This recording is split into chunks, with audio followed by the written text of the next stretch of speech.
Hello, my name is DrPaulCottrell, and I'm recording this episode on January 21st. We're going to be going over the live stream from Davos for Trump's speech. So it hasn't begun yet. It's going to begin approximately in 15 minutes, assuming that because he was delayed due to his flight having an issue.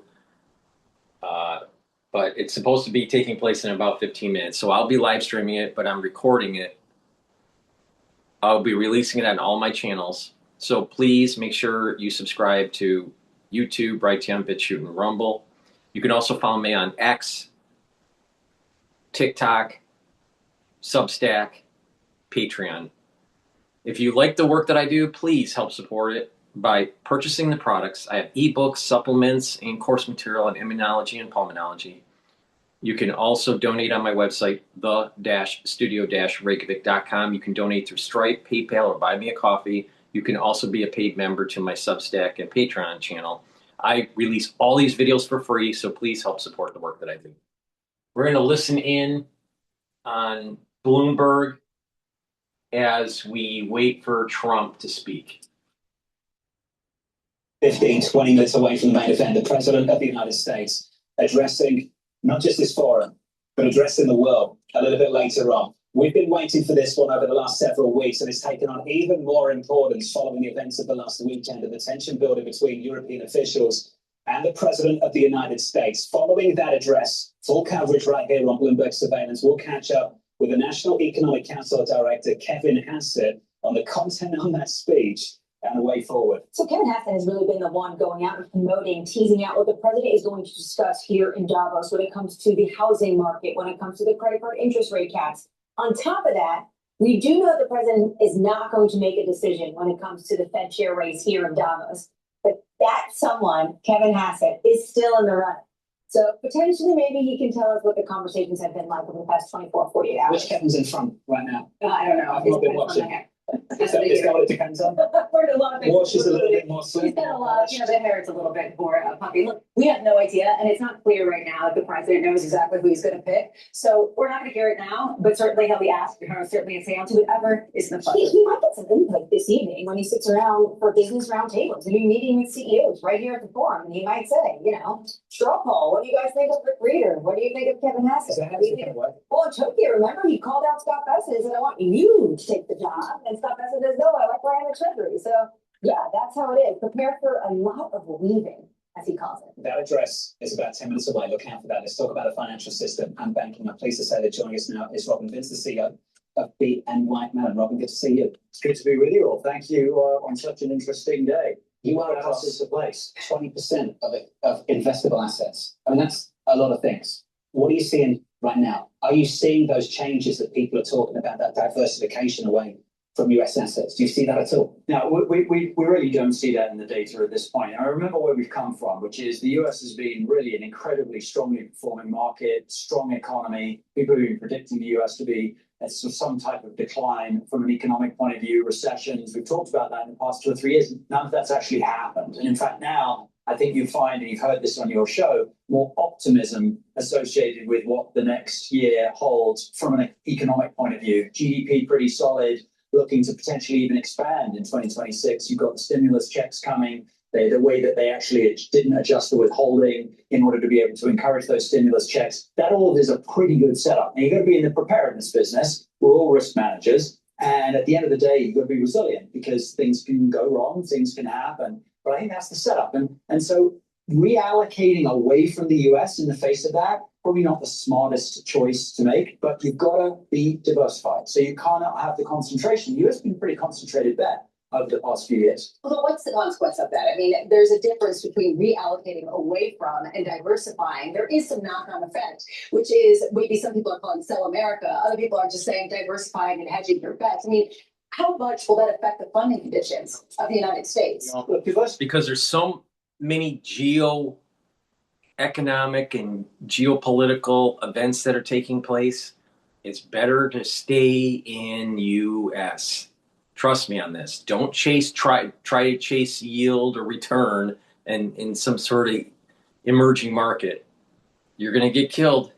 Market went down because of the tariffs. The best thing to do is to start buying the S&P 500. The S&P 500 right now is trading at 6,822. It went as low as 6,740-ish or so when Trump announced potential tariffs against the European Union due to their stance on Greenland. Trust me on this. You will make money if you follow my lead. In addition, natural gas is at 4.8. If you paid attention to what I said about 3 or 4 videos ago, well, it would have been more than 3 or 4 videos before I start covering Davos. So probably episode 14, 13, episode 15, right? Episode 16. If you've been paying attention to what I've been saying, you would have made a lot of money, because what was happening at natural gas at that time? It went as low as 3.1, 3.2, 3.4, right? It's at 4.8. You would have made a lot of money if you paid attention to me. Please go to my store, the-studio-reykjavik.com, and get the structural nanosilver gels. I have 2 types. I have the renewal version and the silver gel version in tube form. Now, you use them the same way. You apply it on your skin. They will help to heal topically your skin and improve the health of your skin. If you have a cut, an abrasion, or a minor burn, put the gel on the lesion. It will help to heal it about 1/3 of the time quicker. Now, if you're not feeling well, or someone around you is not feeling well, put it on your hands, around your mouth, around your eyes, around your ears, lightly coat your nostrils. It'll stay active for 5.5 hours. Very high quality structural nanosilver gel. It helps to neutralize, and it's way better than Perel, and it helps to heal your skin. So you can get it in the Renew silver gel or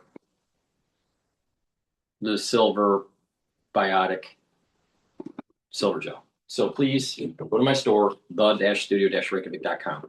I also have structural nanosilver toothpaste. It has no fluoride. It has the structural nanosilver. Now, what this will do is it'll neutralize, help the health of your oral cavity, help the health of your teeth, and reduce plaque. But by using the structural nanosilver, and it's neutralizing, it's also going to help the health of your cardiovascular system and your valves for your heart. Why? Because it's neutralizing the bacteria that can lead to building up a plaque in your vascular system and harming your valves in your heart. So it's really important to take the structural nanosilver. This is the highest quality toothpaste that you can buy. It is a little bit more expensive, but you can't get anything better than this.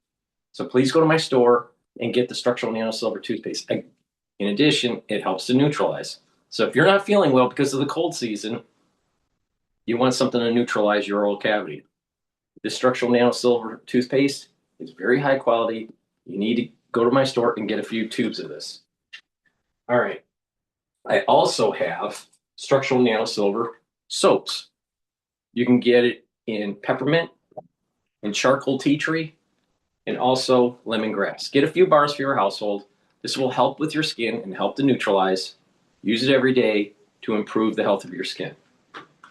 Use discount 5, all caps, discount 5, and you get $5 off any order. It's all caps, discount number 5. I also have probiotics that are in powder form or in veggie cap form. Take it every day, and what this will do is improve your gut biome, bring down inflammation at the gut level, improve your immune system at the gut level, improve your brain function. You'll be able to sleep better. You'll be able to think more clearly. You'll get rid of that brain fog. When you have better sleep, you're consolidating memory. You are improving your energy levels when you wake up in the morning, and you're detoxifying your central nervous system. By taking a good probiotic, you're also improving your metabolism and also your skin health. So you get a lot of benefits from improving your gut biome. Good health starts at the gut. So please go to my store and get the probiotics. and stack it with the multivitamin. The multivitamin has the multivitamins that you need for proper enzymatic activity. These multivitamins are cofactors for your enzymes to change shape so they perform properly. Therefore, your cells perform properly. And by taking this every day, your tissues will be better off and you'll slow down the aging process. Part of the aging process is that your tissues don't work. Well, if you get your tissues to work, you slow down the aging process. All right, so take the multivitamin and stack it with the probiotic. That's the foundation of the anti-aging protocol. All right, make sure you use discount 5 and you get $5 off any order. I want you to save some money. Take these regularly. You're going to slow down the aging process and you're going to be boosting up your immune system. You're going to have more energy and have more vitality. With that said, let's listen into Bloomberg while we wait for Trump to speak at Davos. The President of the United States will address the World Economic Forum here in Davos, Switzerland. After that's wrapped up, commercial-free, throughout all of that, we'll be catching up with the National Economic Council Director, Kevin Hassett. So look out for all of that still to come right here on Bloomberg TV. In anticipation of this big event, let's turn to one of Wall Street's biggest names, the New York Stock Exchange, building a venue for trading tokenized stocks and ETFs around the clock. The NYSE President, Lynn Martin, joins us now for more. Lynn, good to see you.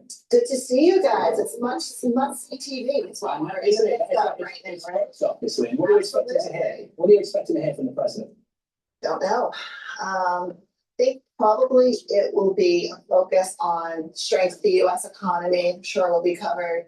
I'm sure the achievements of the administration over the last year will be covered. Other than that, I think it's a guessing game for all of us, right? What's your sense about the volatility and some of the headlines around geopolitics, around U.S. policy, and frankly, the incredible enthusiasm for capital markets here, particularly in the United States with respect to deals and IPOs, et cetera? Yeah, absolutely. I mean, our markets have done tremendously well. You look at the growth of the major indices over the last year, they've been resilient in spite of the volatility. I think that really speaks to the strength of the U.S. economy.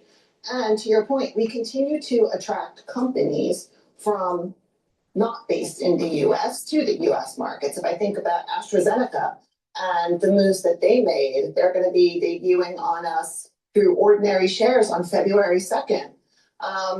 They've seen 30% growth in their stock. There's still a tremendous amount of demand to tap the U.S. capital markets because of the unrivaled pool of liquidity, unrivaled transparency, and the amazing innovation that happens in the U.S., all of which I expect he's going to speak about. Late last year, there was supposed to be a huge boom in IPOs, and it was stymied by the government shutdown. You know, some of those offices weren't open to actually sign off on the deals. I'm just wondering how much that slowed things down in a way that still remains to be seen whether it can all come back. Yeah, it slowed it down operationally, but it didn't slow it down from a coming to market perspective. If I look at our pipeline, we're expecting a tremendous amount of activity in these next couple of weeks. Actually, we have a deal on the road at the moment. We have another deal going next week.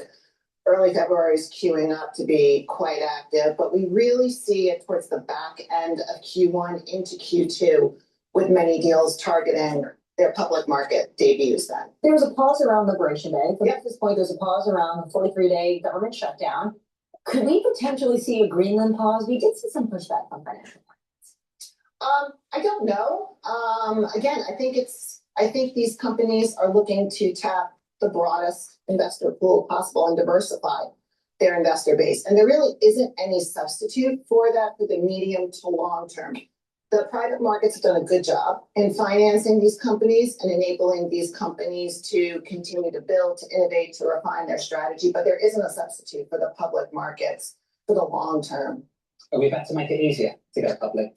I sure hope recent so. comments from the SEC, it seems like you're reliant at the moment. Yeah, we've been working a lot with Chairman Atkins and his team on paving a way for companies to go public. Now, that involves a variety of items. It's not just about quarterly versus semi-annual reporting. If you look at some of the pro-business legislation that a state like Texas has produced, that's designed to take away that uncertainty, that litigation risk, lessen that likelihood. It's why you've seen Texas become such a popular location for companies to incorporate it. And it's why we formed NYSE Texas last year as the first Texas incorporated exchange. We could see some mega IPOs in the next 12 months. SpaceX, OpenAI. Anthropic. Yeah, the list goes on and on and on. Lynn, can I get this question in? Am I the only one not excited about 24-hour trading? All right. Please go to my store, the-studio-reykjavik.com, as we're waiting for Trump to speak. Get the clarity factor. This will get rid of that brain fog, allow you to concentrate. And when you take this regularly, you'll be able to focus on your tasks. And over time, your neurons are going to connect better. The dendritic connections will improve. You'll think faster and have better memory. So this is a very powerful neurostack, very important to take supplements that improve your neurons, improve your cognition, improve your memory. Please go to my store and get the clarity factor. Make sure you use discount 5 and you get $5 off any order. And I also have a dual purpose supplement called olive leaf extract. This will help with your immune system and cardiovascular system. It brings down inflammation and allows you to control your lipid profile. It helps to bring down LDL levels and increase your HDL levels. When you bring down inflammation and control your lipid profile, you're reducing plaque formation. Super important for your cardiovascular system. When you bring down systemic inflammation, you're helping your immune system. You're boosting it up. When you have elevated cortisol levels, if you have chronic inflammation, your immune system is suppressed. So please go to my store, the-studio-reykjavik.com, and get the olive leaf extract.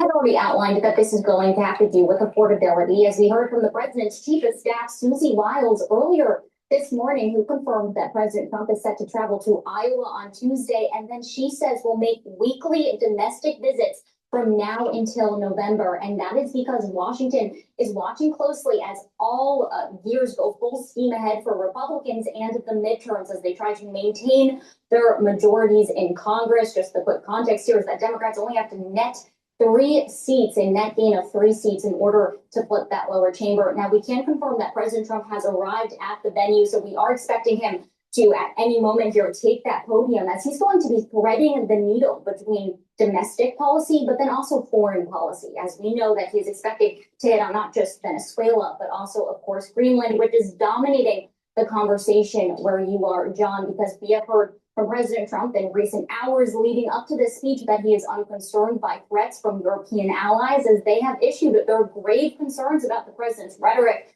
when it comes to what happens in Greenland. But I will add that our own analysts at Bloomberg Economics say that they expect the president to use this speech to very likely ease instead of escalate tensions when it comes to the issue. And that is because we have learned that President Trump will hold 5 diplomatic meetings after his speech on the sidelines in Davos, and perhaps will glean some sort of information on what potential offerings could look like. Cottrell, I just want to take these pictures in full, just to get everyone at home, just an idea of what's happening right now at the World Economic Forum in Davos, Switzerland. The president, moments away from this address, being introduced at the moment by the co-chair of the World Economic Forum, Larry Fink. That room is absolutely packed. It took a long time to get into the convention center a little bit earlier on this morning. I imagine it took a lot of effort to get one of them. A sitting president of the United States has come to Davos only twice. Both times it was Donald Trump. So when I asked to serve in this new role that I have, he was one of the first leaders I called and invited to return. I first met the president about 25 years ago, but I worked most closely with him during the early months of COVID. This was March 2020. Markets were under extreme stress. Some economists were warning we could be headed towards a second Great Depression.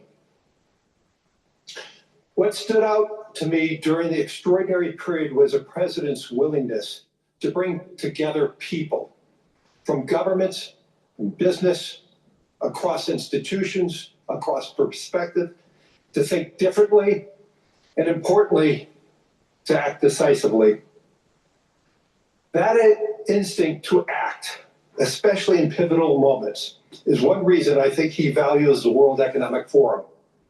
It is a unique institution that brings together the largest combination of government officials, business leaders, technology leaders, civil society and NGO leaders, anywhere in the world for a genuine dialogue.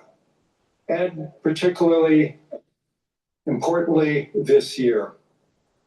Thankfully, this group is meeting under better economic circumstances than during the pandemic. But once again, we're forcing very serious different economic conditions around the world. One of the central challenges that is impacting me is how capitalism can benefit more, and how can we broaden our global economy for greater and greater participation. That is a question where the president has shown real leadership through investing in infrastructure, reducing barriers to growth, and initiatives like the Trump account designed to give more Americans a direct stake in the growth of the U.S. economy. As he enters the second year of his second term, we are interested in hearing his plans for 2026 and beyond, and will no doubt create more and more conversation. And that's what the forum is about, a serious conversation in the spirit of dialogue. Discussions where the world is headed, where are we going? And these discussions would be incomplete without the President of the United States, the most important leader in the world. We appreciate him here, so let me introduce and welcome back to Davos the President of the United States, Donald J. Trump.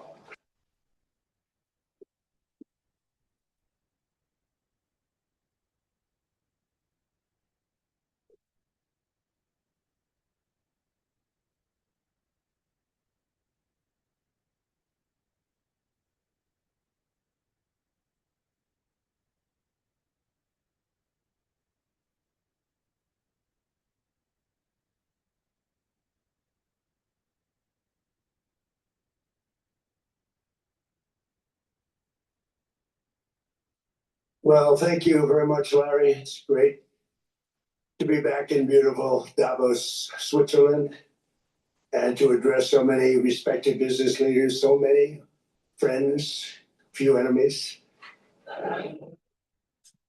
and all of the distinguished guests. It's a who's who, I will say that. I've come to this year's World Economic Forum with truly phenomenal news from America. Yesterday marked the one-year anniversary of my inauguration, and today, after 12 months back in the White House, our economy is booming, growth is exploding, productivity is surging, investment is soaring, incomes are rising, inflation has been defeated, our previously open and dangerous border is closed and virtually impenetrable. And the United States is in the midst of the fastest and most dramatic economic turnaround in our country's history. Under the Biden administration, America was plagued by the nightmare of stagflation, meaning low growth, and high inflation, a recipe for misery, failure, and decline. But now, after just 1 year of my policies, we are witnessing the exact opposite. Virtually no inflation and extraordinarily high economic growth. Growth like I believe you'll see very shortly our country has never seen before, perhaps no country has ever seen before. Over the past 3 months, core inflation has been just 1.6%.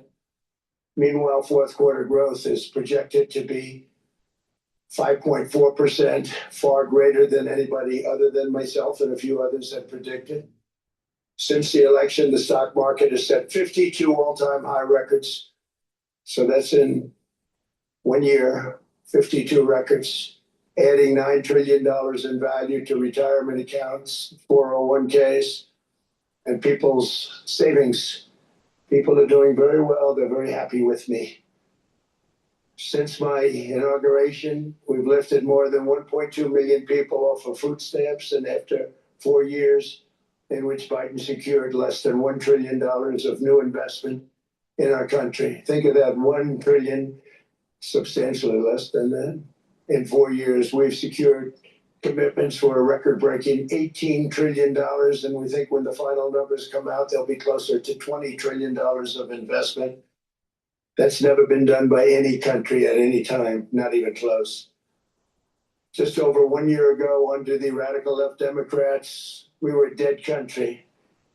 Now we are the hottest country anywhere in the world. In fact, the United States economy is on pace to grow at double the rate that was projected by the IMF just last April.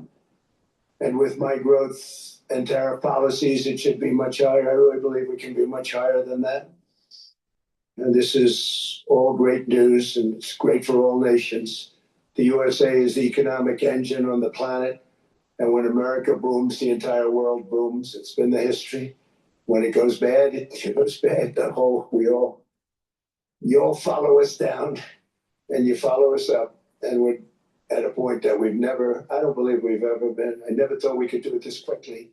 My biggest surprise is I thought it would take more than a year, maybe like a year and 1 month. But it's happened very quickly. This afternoon, I want to discuss how we have achieved this economic miracle, how we intend to raise living standards for our citizens to levels never seen before, and perhaps how you too and the places where you come from can do much better by following what we're doing, because certain places in Europe are not even recognizable, frankly, anymore. They're not recognizable. And we can argue about it, but there's no argument. Friends come back from different places. I don't want to insult anybody and say I don't recognize it. And that's not in a positive way. That's in a very negative way. And I love Europe, and I want to see Europe go good, but it's not heading in the right direction. In recent decades, it became conventional wisdom in Washington and European capitals that the only way to grow a modern Western economy was through ever-increasing government spending, unchecked mass migration, and endless foreign imports. The consensus was that so-called dirty jobs and heavy industry should be sent elsewhere, that affordable energy should be replaced by the Green New Scam, and that countries could be propped up by importing new and entirely different populations from faraway lands. This was the path that Sleepy Joe Biden administration and many other Western governments very foolishly followed, turning their backs on everything that makes nations rich and powerful and strong. And there's so much potential in so many nations. The result was record budget and trade deficits and a growing sovereign deficit driven by the largest wave of mass migration in human history. We've never seen anything like it. Quite frankly, many parts of our world are being destroyed before our very eyes, and the leaders don't even understand what's happening. And the ones that do understand aren't doing anything about it. Virtually all of the so-called experts predicted my plans to end this failed model would trigger a global recession and runaway inflation. But we have proven them wrong. It's actually just the opposite. In 1 year, our agenda has produced a transformation like America has not seen in over 100 years. Instead of closing down energy plants, we're opening them up. Instead of building ineffective, money-losing windmills, we're taking them down and not approving any. Instead of empowering bureaucrats, we're firing them, and they're going out and getting jobs in the private sector for 2 and 3 times what they were making in government. So they started off hating me when we fired them, and now they love me. Instead of raising taxes on domestic producers, we're lowering them and raising tariffs on foreign nations to pay for the damage that they caused. In 12 months, we have removed over 270,000 bureaucrats from the federal payrolls, the largest single-year reduction in government employment since the end of World War II. Nobody thought that was coming, but we had no choice. To make a country great, you can't have all federal jobs. We've cut federal spending by $100 billion and slashed the federal budget deficit by 27% in the single year. It's going to go down quite a bit more from that, driving inflation way down from the record highs of the Biden administration. Every month they went up and up and up.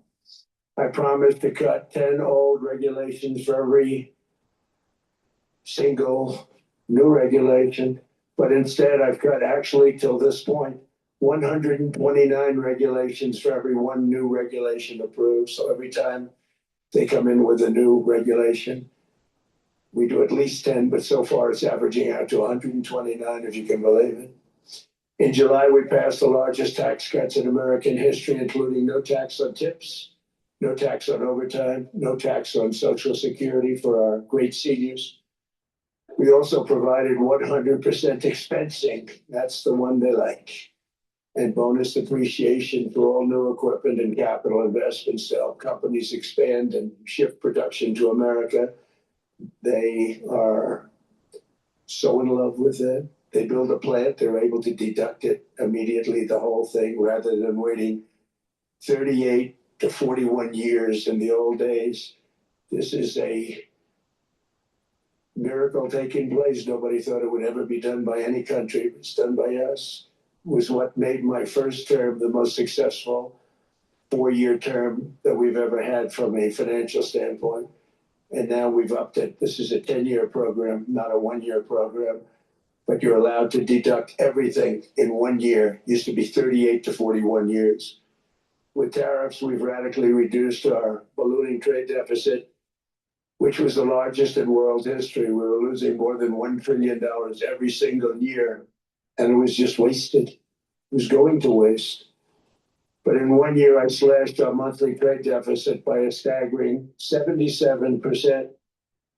And all of this with no inflation, something everyone said could not be done. There were a couple of brilliant people that actually thought I was doing the right thing. I thought I was doing the right thing.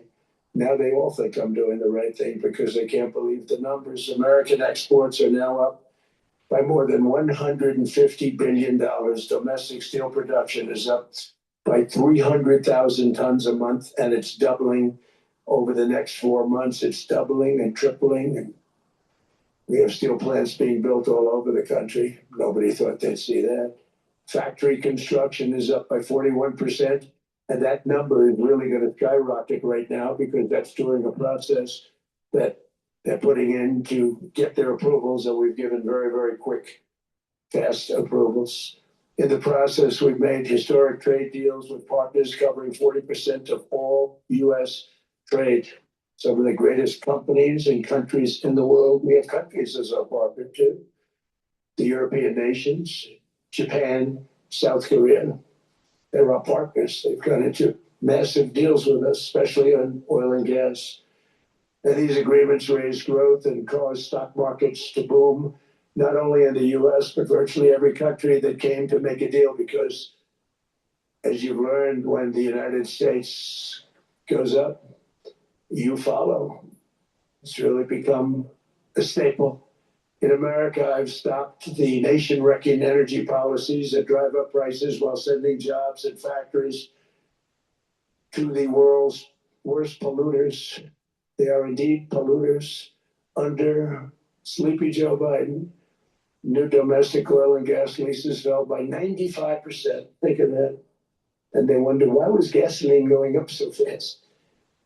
The gasoline actually topped $5 a gallon, in some places $7 a gallon, and more than 100 major power plants were violently shut down by incompetent people that had no idea what the hell they were doing. Under my leadership, U.S. natural gas production is at an all-time high by far. U.S. oil production is up by 730,000 barrels a day, and last week we picked up 50 million barrels from Venezuela alone.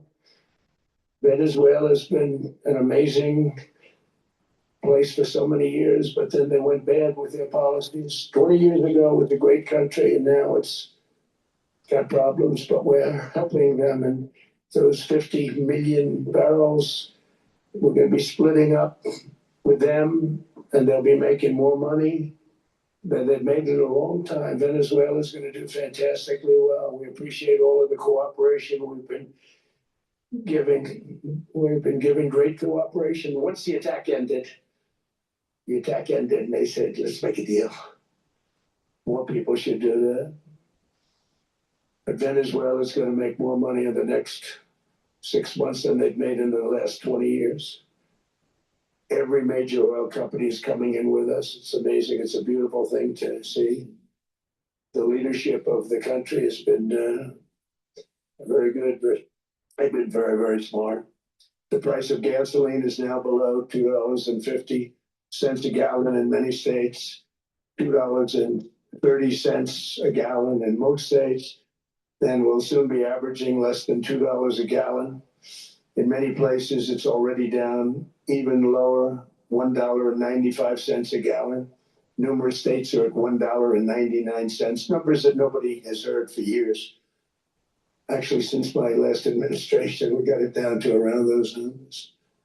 I've signed an order directing and approval of many new nuclear reactors. We're going heavy into nuclear. I was not a big fan because I didn't like the risk, the danger, but they have the progress they've made with nuclear is unbelievable, and the safety progress they've made is incredible.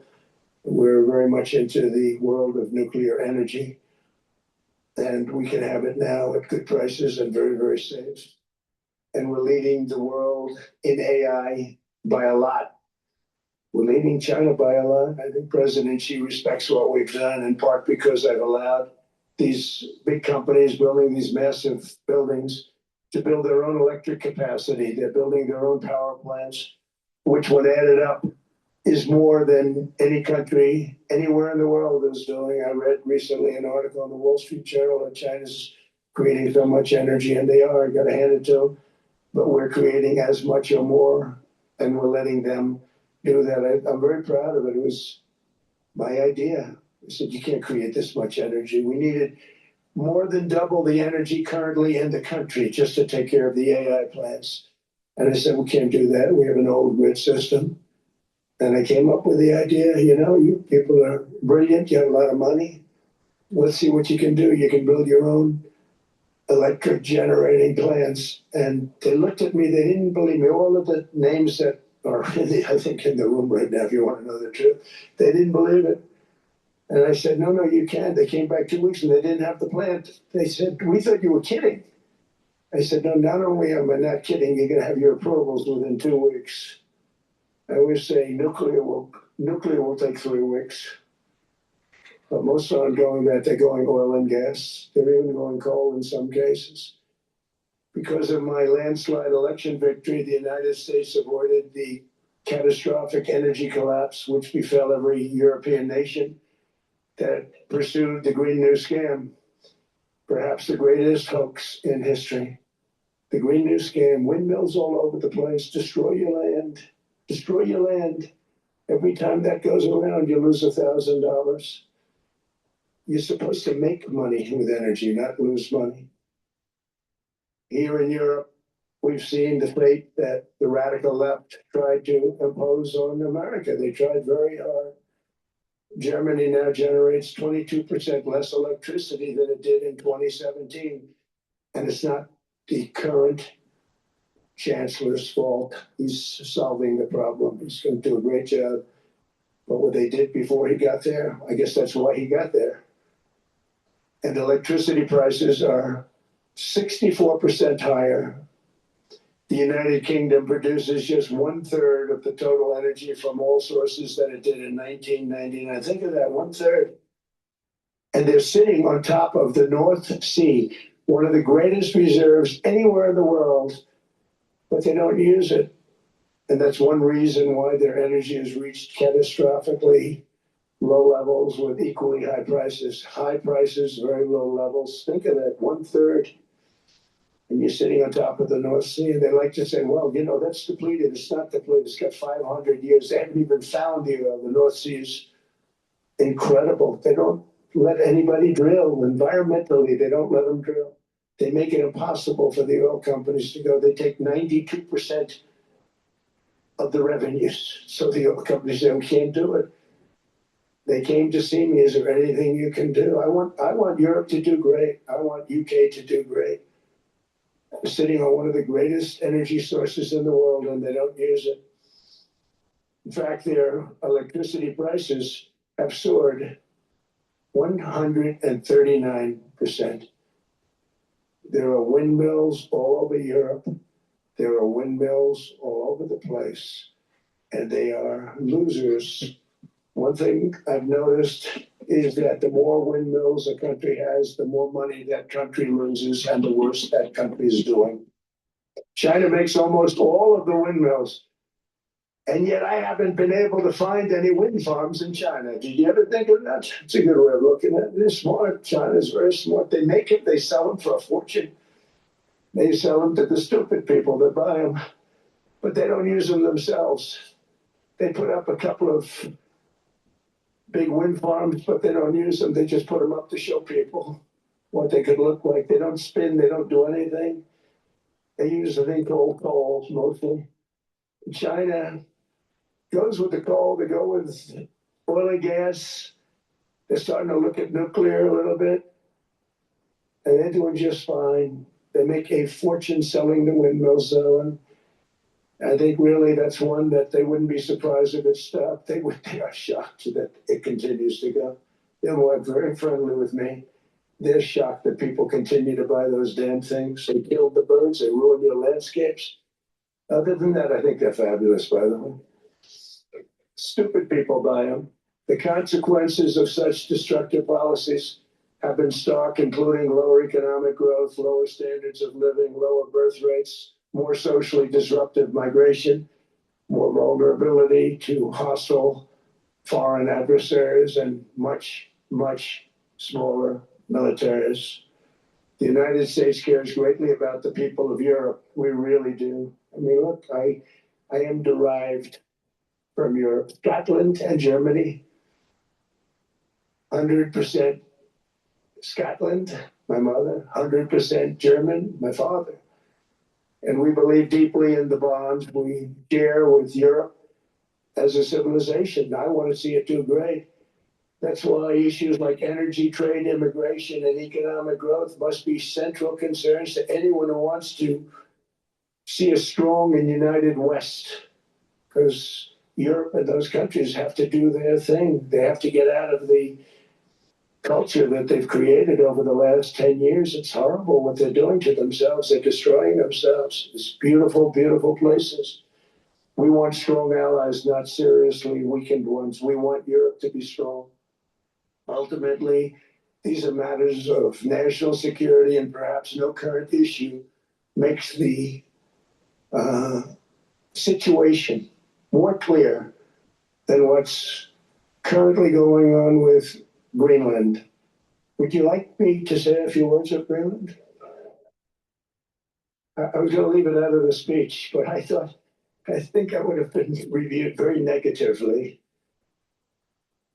I have tremendous respect for both the people of Greenland and the people of Denmark, tremendous respect. But every NATO ally has an obligation to be able to defend their own territory. And the fact is, no nation or group of nations is in any position to be able to secure Greenland other than the United States. We're a great power, much greater than people even understand. I think they found that out 2 weeks ago in Venezuela. We saw this in World War II, when Denmark fell to Germany after just 6 hours of fighting and was totally unable to defend either itself or Greenland. So the United States was then compelled, we did it, we felt an obligation to do it, to send our own forces to hold the Greenland territory. And hold it we did, at great cost and expense. They didn't have a chance of getting on it, and they tried. Denmark knows that. We literally set up bases on Greenland for Denmark. We fought for Denmark. We weren't fighting for anyone else. We were fighting to save it. But Denmark, big, beautiful piece of ice. It's hard to call it land. It's a big piece of ice. But we saved Greenland and successfully prevented our enemies from gaining a foothold in our hemisphere. So we did it for ourselves also. And then after the war, which we won it big. Without us, right now you'd all be speaking German and a little Japanese, perhaps. After the war, we gave Greenland back to Denmark. How stupid were we to do that? But we did it. But we gave it back. But how ungrateful are they now? So now our country and the world face much greater risks than it did ever before because of missiles, because of nuclear, because of weapons of warfare that I can't even talk about. 2 weeks ago, there's still weapons that nobody ever heard of. They weren't able to fire one shot at us. They said, what happened? Everything was discombobulated. They said, we got him in our sights. Press the trigger, and nothing happened. No anti-aircraft missiles went up. There was one that went up about 30 feet and crashed down right next to the people that sent it. They said, what the hell is going on? Those defensive systems were made by Russia and by China. So they're going to go back to the drawing boards, I guess. Greenland is a vast, almost entirely uninhabited and undeveloped territory. It's sitting undefended in a key strategic location between the United States, Russia, and China. That's exactly where it is, right smack in the middle. Wasn't important nearly when we gave it back. You know, when we gave it back, it wasn't the same as it is now. It's not important for any other reason, you know, everyone talks about the mineral. There's so many places. There's so rare earth. No such thing as rare earth. There's rare processing, but there's so much rare earth. And this, to get to this rare earth, you got to go through hundreds of feet of ice. That's not the reason we need it. We need it for strategic national security and international security. This enormous unsecured island is actually part of North America, on the northern frontier of the Western Hemisphere. That's our territory. It is therefore a core national security interest of the United States of America. And in fact, it's been our policy for hundreds of years to prevent outside threats from entering our hemisphere. And we've done it very successfully. We've never been stronger than we are now. That's why American presidents have sought to purchase Greenland for nearly 2 centuries. You know, for 2 centuries, they've been trying to do it. They should have kept it after World War II, but they had a different president. That's all right. People think differently. Much more necessary now than it was at that time, however. In 2019, Denmark said that they would spend over $200 million to strengthen Greenland's defenses. But as you know, they spent less than 1% of that amount. 1%, there's no sign of Denmark there. And I say that with great respect for Denmark, whose people I love, whose leaders are very good. It's the United States alone that can protect this giant mass of land, this giant piece of ice, develop it and improve it and make it so that it's good for Europe and safe for Europe and good for us. And that's the reason I'm seeking immediate negotiations to once again discuss the acquisition of Greenland by the United States, just as we have acquired many other territories throughout our history, as many of the European nations have. They've acquired, there's nothing wrong with it. Many of them, some went in reverse, actually, if you look. Some had great vast wealth, great vast lands all over the world. They went in reverse. They stuck back where they started. That happens too. But some grow. But this would not be a threat to NATO. This would greatly enhance the security of the entire alliance, the NATO alliance. The United States is treated very unfairly by NATO. I want to tell you that. And when you think about it, nobody can dispute it. We give so much and we get so little in return. And I've been a critic of NATO for many years. And yet I've done more to help NATO than any other president by far, than any other person. We wouldn't have NATO if I didn't get involved in my first term. The war with Ukraine is an example. We are thousands of miles away, separated by a giant ocean. It's a war that should have never started, and it wouldn't have started if the 2020 US presidential election weren't rigged. It was a rigged election. Everybody now knows that. They found out. People will soon be prosecuted for what they did. It's probably breaking news, but it should be. It was a rigged election. Can't have rigged elections. You need strong borders, strong elections, and ideally a good press. I always say strong borders, strong elections, free, fair elections, and a fair media. The media is terrible. It's very crooked. It's very biased, terrible. But someday it'll straighten out because it's losing all credibility. Think of it. When I went in a landslide, a giant landslide, won all 7 swing states, won the popular vote, won everything, and they only get negative press. That means that it has no credibility. And if they're going to get credibility, they're going to have to be fair. So you need a fair press. But you also need those other elements. And I inherited a terrible, terrible situation.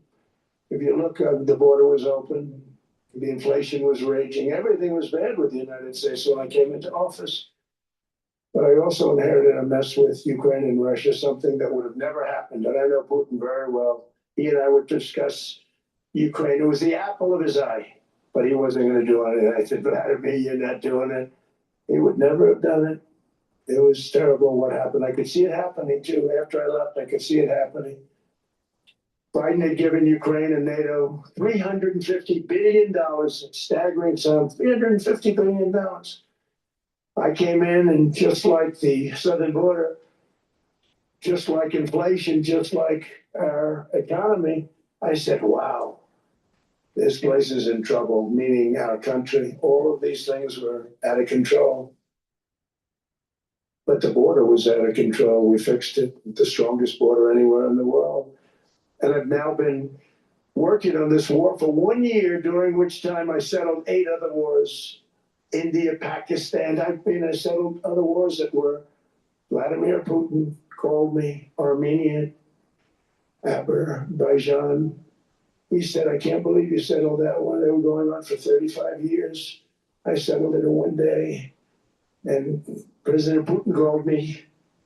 He said, you know, I can't believe I worked on that war for 10 years trying to settle it. I couldn't do it. I said, do me a favor, focus on settling your war. Don't worry about that one.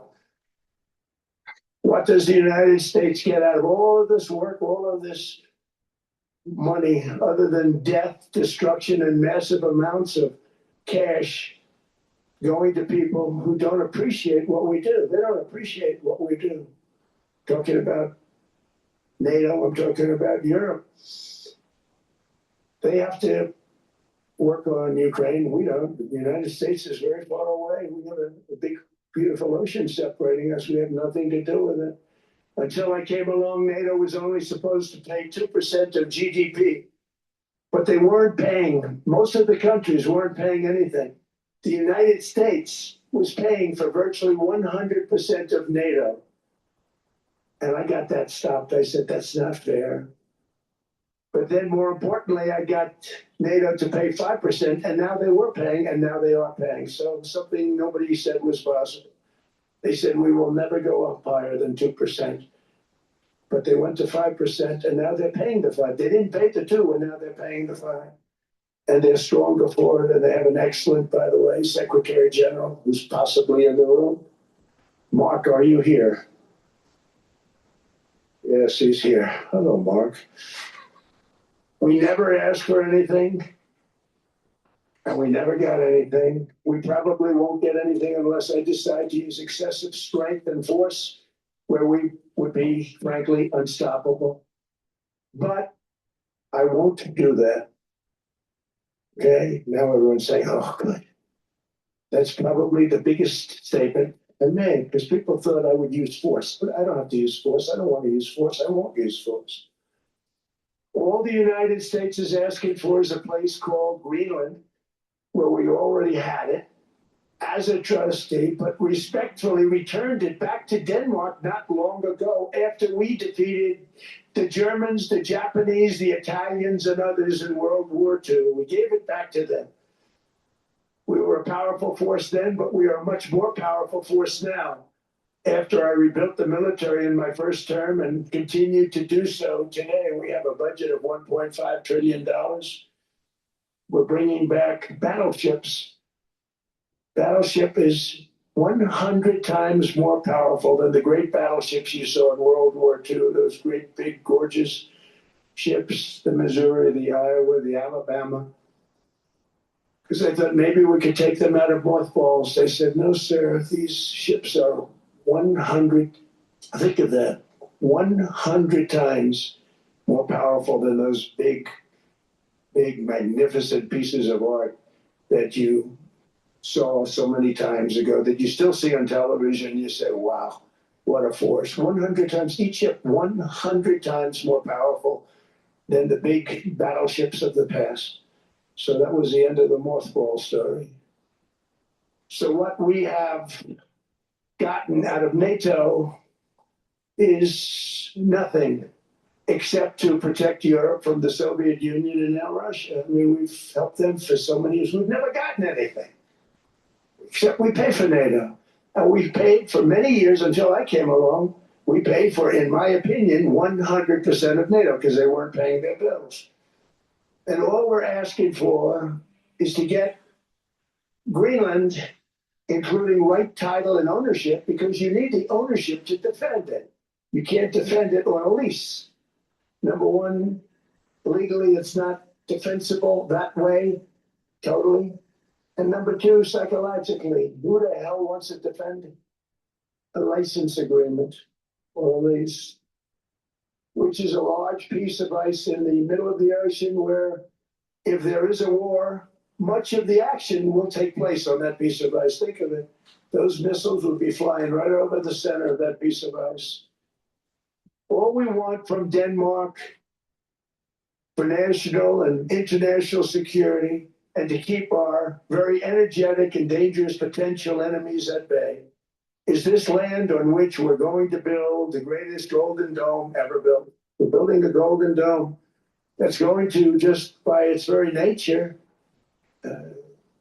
going to be defending Canada. Canada gets a lot of freebies from us. By the way, they should be grateful also, but they're not. I watched your Prime Minister yesterday. He wasn't so grateful. But they should be grateful to us. Canada lives because of the United States. Remember that, Mark, the next time you make your statements. What we did for Israel was amazing, but that's nothing compared to what we have planned for the United States, Canada, and the rest of the world. We are going to build a dome like no other. We did it for Israel. And by the way, I told Bibi, stop taking credit for the dome. That's our technology. That's our stuff. But they had a lot of courage, and they were good fighters, and they did a good job, and we wiped out the Iran nuclear threat like nobody can believe. Nobody's ever seen anything like it. That, Venezuela, taking down Soleimani, wiping out al-Baghdadi when he tried to reinstitute ISIS. We did a lot. We did a lot of big things, all perfectly executed. Everyone was perfectly executed. Somebody told me that, a military expert told me, sir, everything you've done has been perfectly executed. I said, I know. So other presidents have spent, whether foolishly or not, trillions and trillions of dollars on NATO and gotten absolutely nothing in return. We've never asked for anything. It's always a one-way street. Now they want us to help them with Ukraine. And let me say, we're going to. I'm really helping, not even them. I want to see, last week, if you saw, it was 10,000 soldiers, but last month it was 31,000 soldiers died.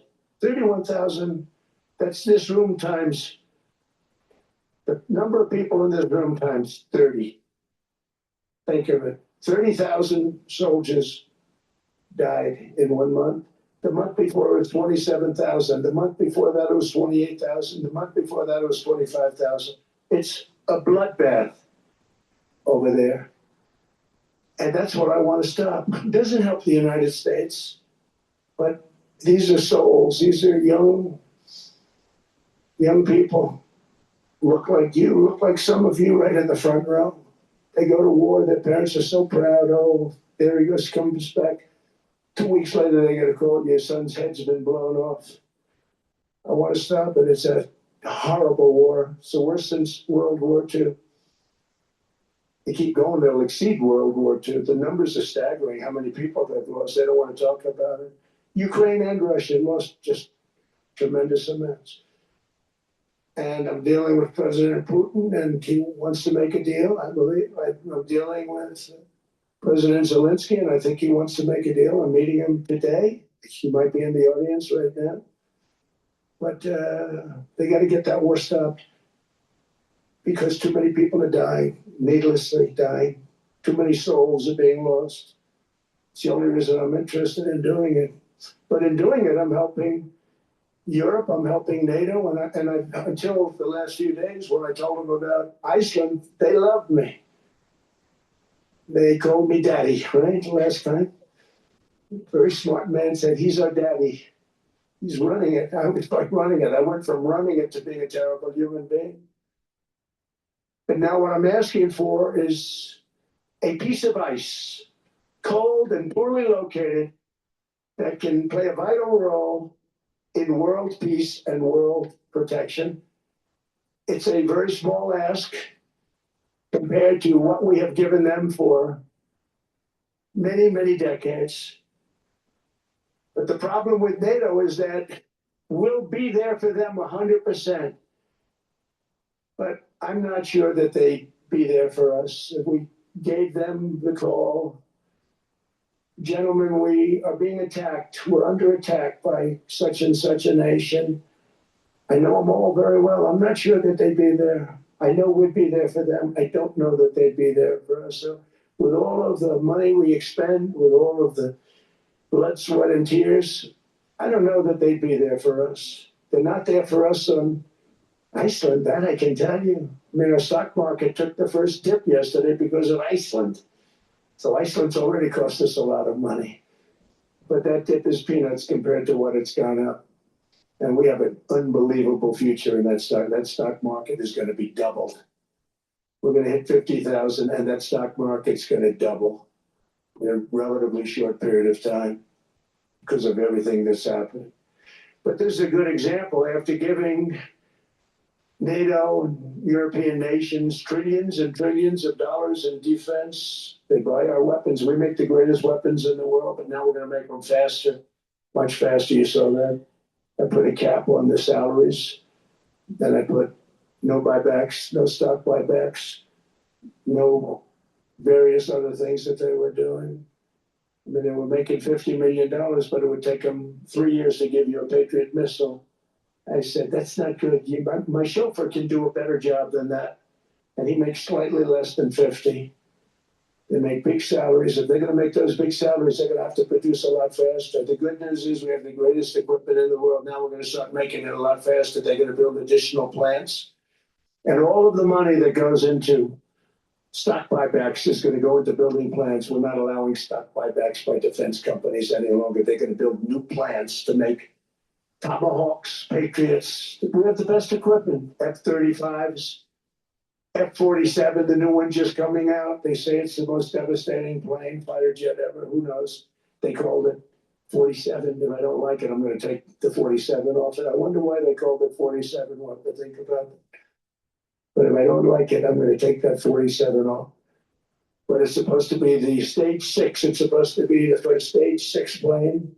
Undetectable, like our B-2 bombers were undetectable. They flew right over Iran. They were undetectable.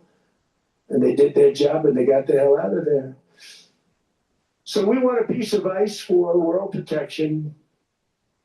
And they won't give it. We've never asked for anything else. And we could have kept that piece of land and we didn't. So they have a choice. You can say yes, and we will be very appreciative, or you can say no, and we will remember. A strong and secure America means a strong NATO, and that's one reason why I'm working every day to ensure our military is very powerful, our borders are very strong, and above all, our economy is strong because national security requires economic security and economic prosperity, and we have the greatest that we've ever had. Biden and his allies destroyed our economy. and gave us perhaps the worst inflation in American history. They say 48 years, I say forever, but I think 48 years is the equivalent to forever. Whether it's 48 years or ever, it's terrible, costing the typical family $33,000. What they did to this country should never, ever be forgotten.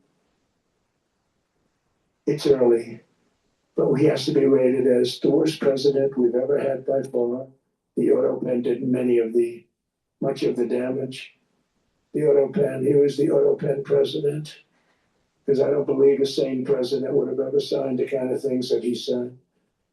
But now grocery prices, energy prices, airfares, mortgage rates, rent, and car payments are all coming down, and they're coming down fast. We inherited a mess, but we've done a hell of a job in 12 months. Under my most favored nation policy for drug prices, the cost of prescription drugs is coming down by up to 90%, depending on the way you calculate. You could also say 5, 6, 7, 800%. There are two ways of figuring that. But we have the favored nations policy.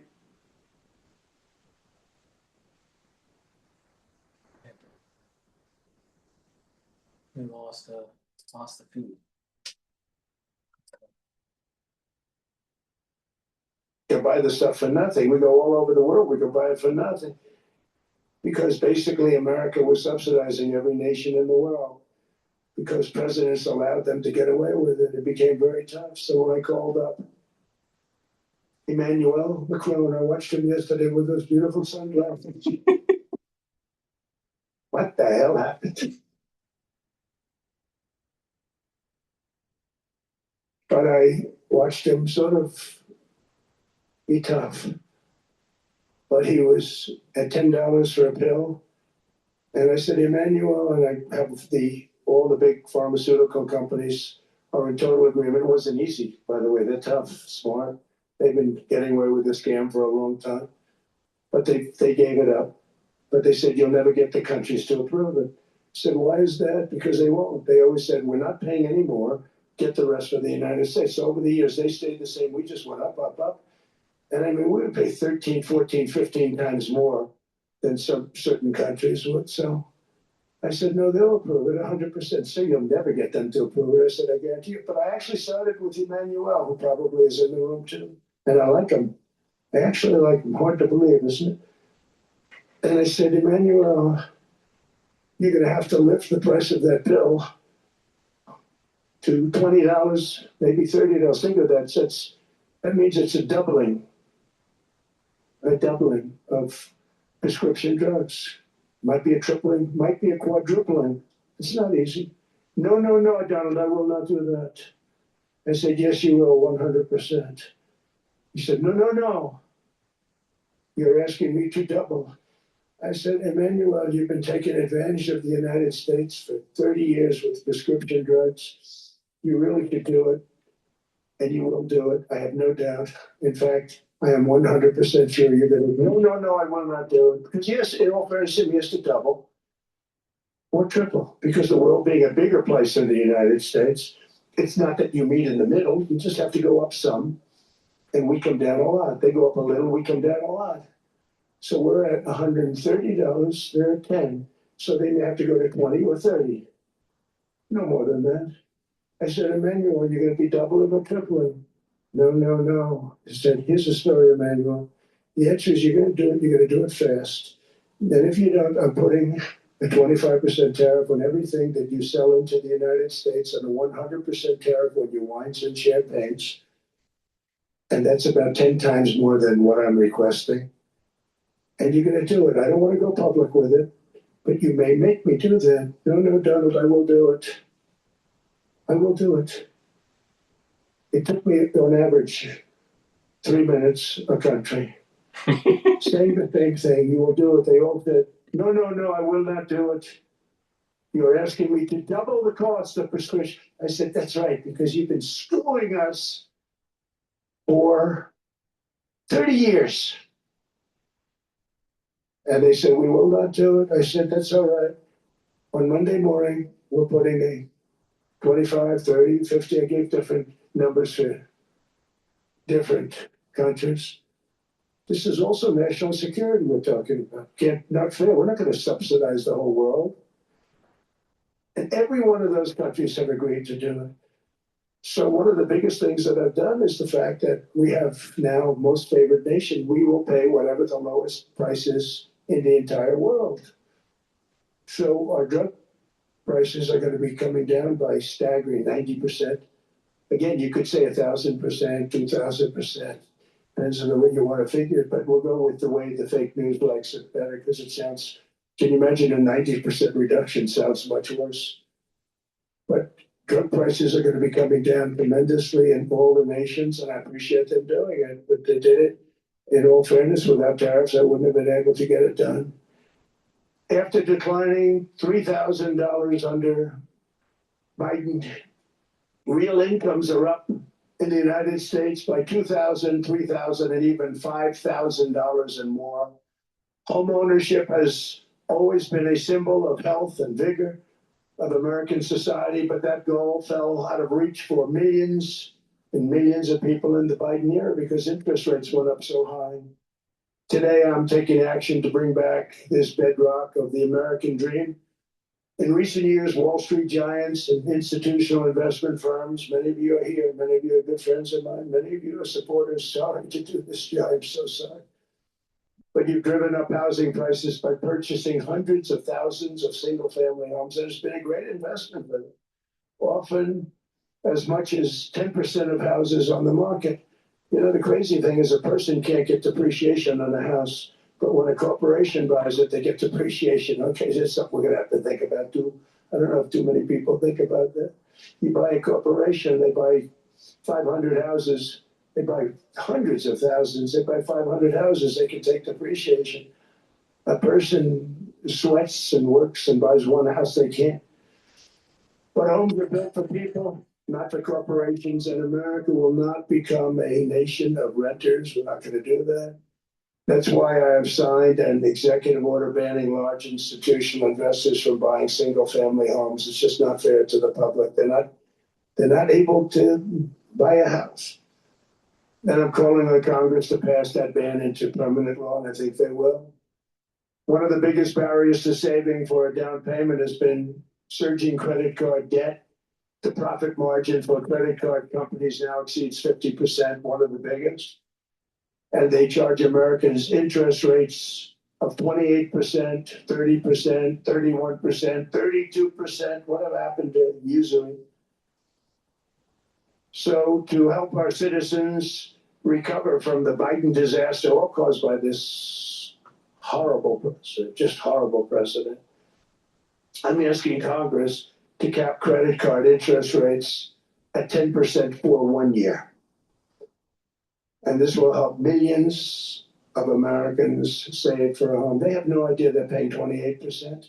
They go out there a little late in their payment and they end up losing their house. It's terrible.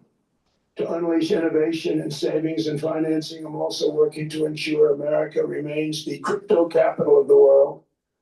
And to that end, last year I signed the landmark Genius Act into law. Now Congress is working very hard on crypto market structure legislation, Bitcoin, all of them, which I hope to sign very soon, unlocking new pathways for Americans to reach financial freedom. And I did it for two reasons. Number one, I thought it was politically good, and it was. I got tremendous political support. But more importantly, China wanted that market too. It's just like they want the AI. And we've got that market, I think, pretty well locked up. If I didn't do it, you know, Biden was totally against it until before the election when they realized that, you know, there were millions of people voting against him over crypto. And all of a sudden they loved it very much, but it was too late. They blew it. But it is politically popular, but it's much more importantly, we have to make it so that China doesn't get the hold of it. And once they have that hold, we're not going to be able to get it back. So I'm honored to have done it. Finally, I've instructed government-backed institutions to purchase up to $200 billion in mortgage bonds to bring down interest rates. And I'll be announcing a new Fed chairman in the not-too-distant future. I think he'll do a very good job. So he gave away some of it. they give that away. So we have something, get something, but somebody that's very respected. They're all respected. They're all great. Everyone that I interviewed is great. Everyone could do, I think, a fantastic job. Problem is they change once they get the job. They they're saying everything I want to hear, and then they get the job. They're locked in for 6 years. They get the job, and all of a sudden, let's raise rates a little bit. I call them, sir, we'd rather not talk about this. It's amazing how people change once they have the job. It's too bad. Sort of disloyalty, but they got to do what they think is right. We have a terrible chairman right now. Jerome Too Late Powell is always too late. And he's very late with interest rates, except before the election, he was just fine for the other side. So we're going to have somebody that's great, and we hope he does the right job. Last week, the average 30-year mortgage rate dropped below 6% for the first time in many years. Another major factor in driving up housing costs was the mass invasion of our borders. And I have to say one thing about housing, because nobody ever says this. I am very protective of people that already own a house, of which we have millions and millions and millions.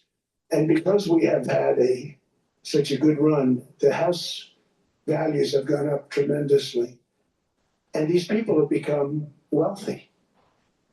They weren't wealthy, they become wealthy because of their house. And every time you make it more and more and more affordable for somebody to buy a house cheaply, you're actually hurting the value of those houses, obviously, because the one thing works in tandem with the other. And I don't want to do anything that's going to hurt the value of people that own a house who, for the first time in their lives, are walking around the streets of whatever city they're in, very proud that their house is worth $500,000, $600,000, $700,000. Now, if I want to really crush the housing market, I could do that so fast that people could buy houses, but you would destroy a lot of people that already have houses. In some cases, they'd mortgage their house, and the mortgage would be very low, and all of a sudden the mortgage without any changes becomes very high, and they end up losing the house. I'm not going to hurt, and I speak with Scott, who's doing a fantastic job, and Howard, who's doing a fantastic job, and all of my people. And I always say, look, I can crush the hell out of the market. We can drop interest rates to a level. And that's one thing we do want to do. That's natural. That's good for everybody. The dropping of the interest rates, we should be paying a much lower interest rate than we are. We should be paying the lowest interest rate of any country in the world, because without the United States, you don't have a country. And I had a case with Switzerland. We happened to be in Switzerland. Maybe I'll give you a quick story. But they were paying nothing. They make beautiful watches, great watches, Rolex, all of them. They were paying nothing to the United States when they sent their product in. And we had a $41 billion deficit. $41 billion with this beautiful place. Flew over it, isn't it nice? So I said, let's put a 30% tariff on them so that we get back some of it, not all of it at all. We still have a deficit, big deficit. We had 41 million. That's a big deficit. And I said, let's put a tariff on. Different tariffs, different places. You're all party to them. In some cases, victims to them. But in the end, it's a fair thing. And most of you realize that. But we put a 30% tariff on Switzerland. And all hell broke loose. They were calling, like you wouldn't believe. And I know so many people from Switzerland, incredible place, incredible, brilliant place. But I didn't realize that they're only good because of us. And there's so many other examples. Us and probably other places, but a majority of the money they make is because of us, because we never charged them anything. So they come in, they sell their watches, no tariffs, no nothing. They walk away, they make $41 billion on just us. So I said, no, we can't do that. So I'm going to bring it up. I still would have a deficit pretty substantial, but I brought it up to 30%. And I guess Prime Minister, I don't think President, I think Prime Minister called a woman, and she was very repetitive. She said, no, you cannot do that, 30%. you cannot do that. We are a small, small country. I said, yeah, but you have a big, big deficit. You may be small, but you have a bigger deficit than big countries. He said, no, no, no, please, you cannot do it. Kept saying the same thing over and over. We are a small country. I said, but you're a big country in terms of, and she just rubbed me the wrong way, I'll be honest with you. And I said, all right, thank you, ma'am, appreciate it. Do not do this. Thank you very much, ma'am. And I made it 39%. And then all hell really broke out. And I was paid visits by everybody. Rolex came to see me. They all came to see me. But I realized, and I reduced it, because I don't want to hurt people. I don't want to hurt them. And we brought it down to a, lower level. Doesn't mean it's not going up. But we brought it down to a lower level. But they pay now, Tara. But I realized that we have many places like that where they're making a fortune because of the United States. Without the United States, they wouldn't be making anything. Think of it. Switzerland made $41 billion on us. And as she said, it's a small place. And I realized with that, I don't know, it was so because she was so aggressive. And I realized in that conversation that the United States is keeping the whole world afloat. Many places, I could give you 6, 7 places just in the people in this little area. I know every one of them. They're sort of, they're looking down. They don't want to see me and they don't want to stare me in the eyes. But they're taking advantage of, everybody took advantage of the United States. But I've been very fair and I gave them a tariff and it was fine. But I realized that without us, it's not Switzerland anymore. Without us, it's not any of the countries that are represented here. And we want to work with the countries. We want to work with them. We're not looking to destroy them. I could have said 39, 40%. I could have said I want a 70% tariff, then we make money with Switzerland. But Switzerland would have been probably destroyed, financially destroyed. I don't want to do that. But we should be paying the lowest interest rate of everybody. I hope Scott's listening to this, because we should be paying the lowest interest rate of everybody. Without us, most of the countries don't even work. And then you have the protection factor. Without our military, which is the greatest in the world by far, without our military, you have threats that you wouldn't believe. You don't have threats because of us, and that's because of NATO. One other thing, and I have to say it so importantly, in the old days, and I used to say I'm the youngest in the room. Now I'm among the older. I hate to say it. I don't feel old, but I'm among the older. But I remember not long ago, 20, 25 years ago, when good news came out about, let's say, the United States. The United States had a great quarter. The United States had a great month. All the stocks went up. And that's the way it's supposed to be. Now, when they say the United States had a record quarter, it's unbelievable how well it's doing. All the stocks crash because they say, oh no, inflation, they're going to raise interest rates. And they do. Some of these stupid people like Powell, they raise interest rates. And what they do is they stop you from being successful. It used to be when we had a great quarter, a great month, great earnings, great anything, any good news, the stock market went up. That's the way it's going to be. We got to do that again because that's the way it should be. Now when we have a great month, they want to kill it.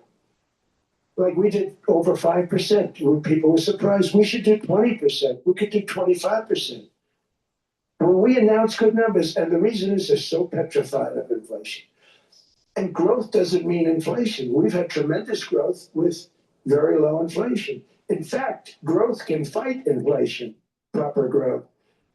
So we want to get back to the days when we announce great numbers, because we're going to be announcing phenomenal. All these factories that are being built at record, thousands of businesses are being built right now. Remember, $18 trillion is invested. I think the second number is 3. And that was China many years ago. Investments in the country from outside. 18 trillion, nobody's ever seen it. That's money coming in and building things, factories. Thousands of businesses are being built, thousands.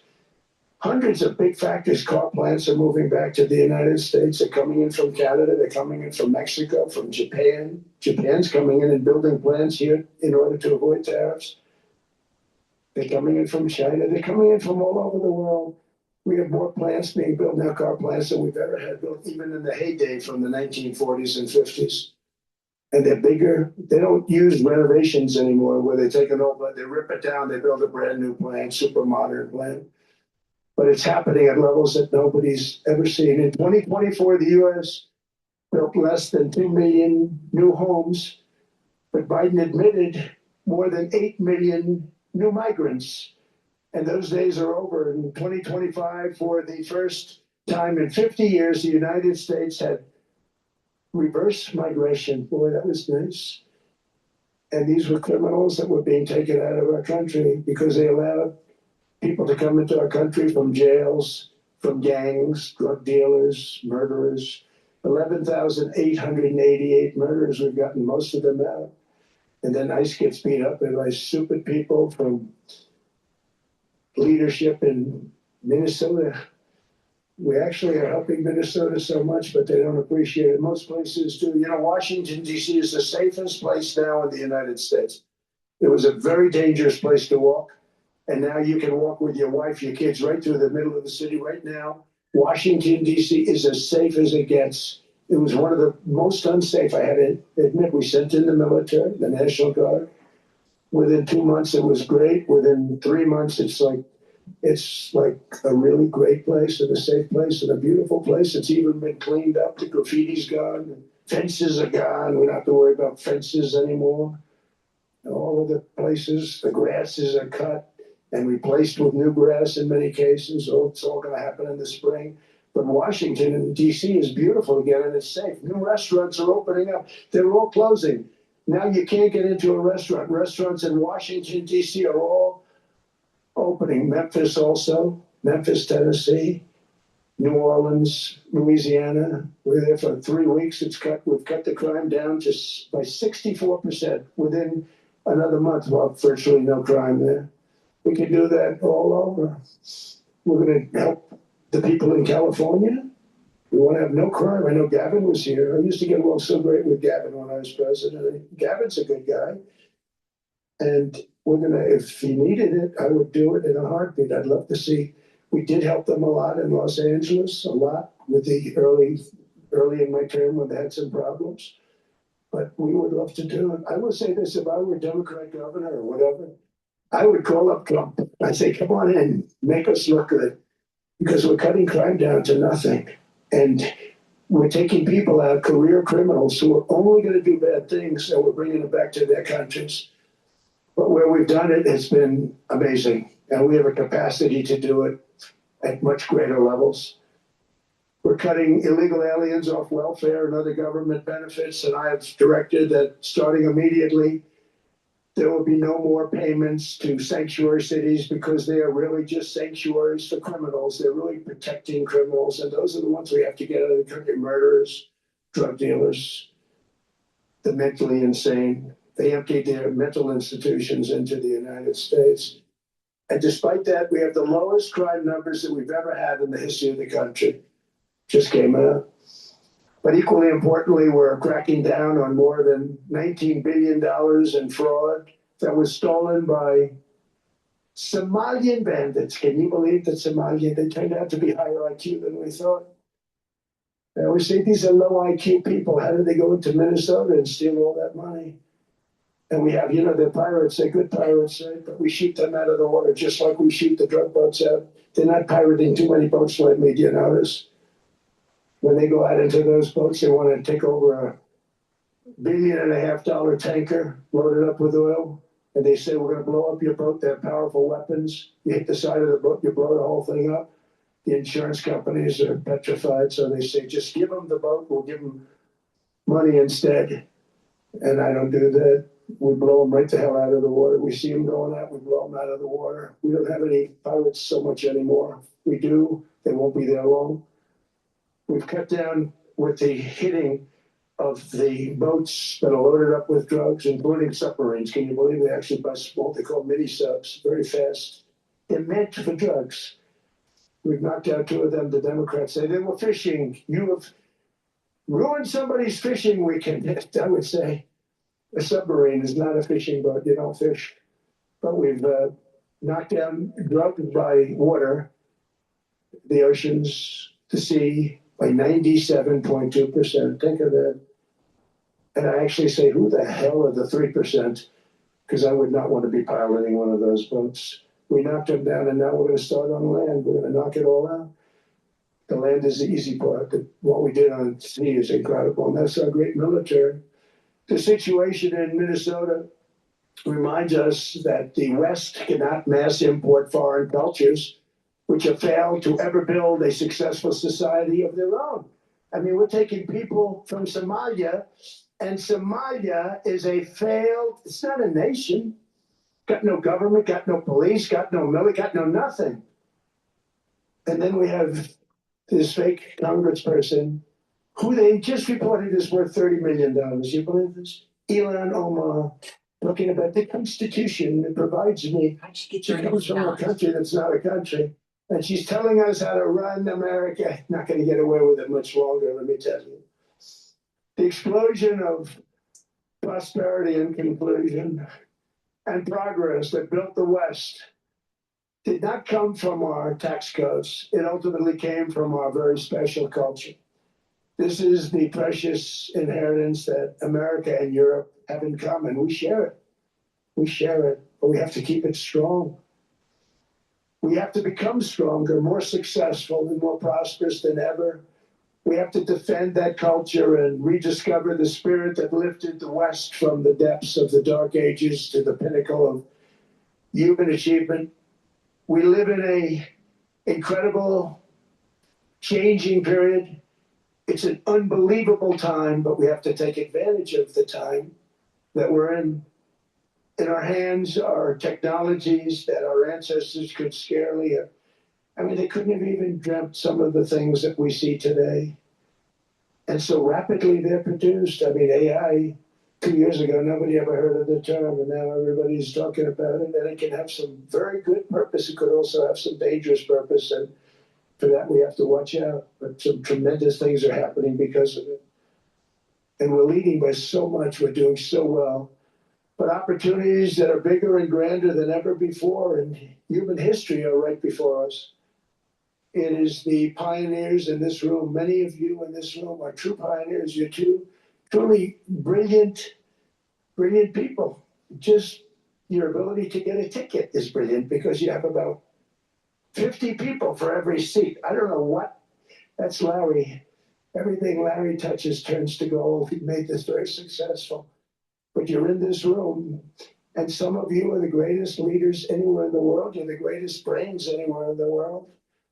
And the future is unlimited, and to a large part because of you. And we have to protect you, and we have to cherish you. I always say we have to cherish our brilliant people because there aren't many of them.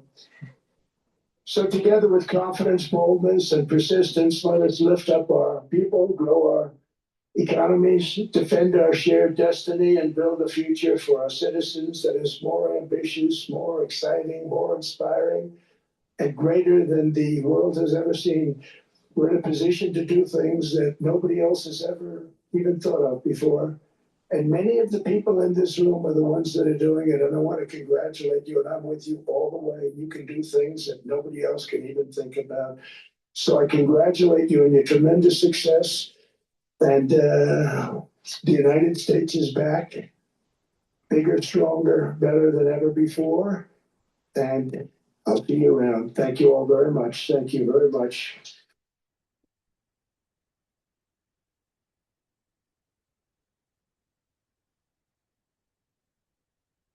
Thank you.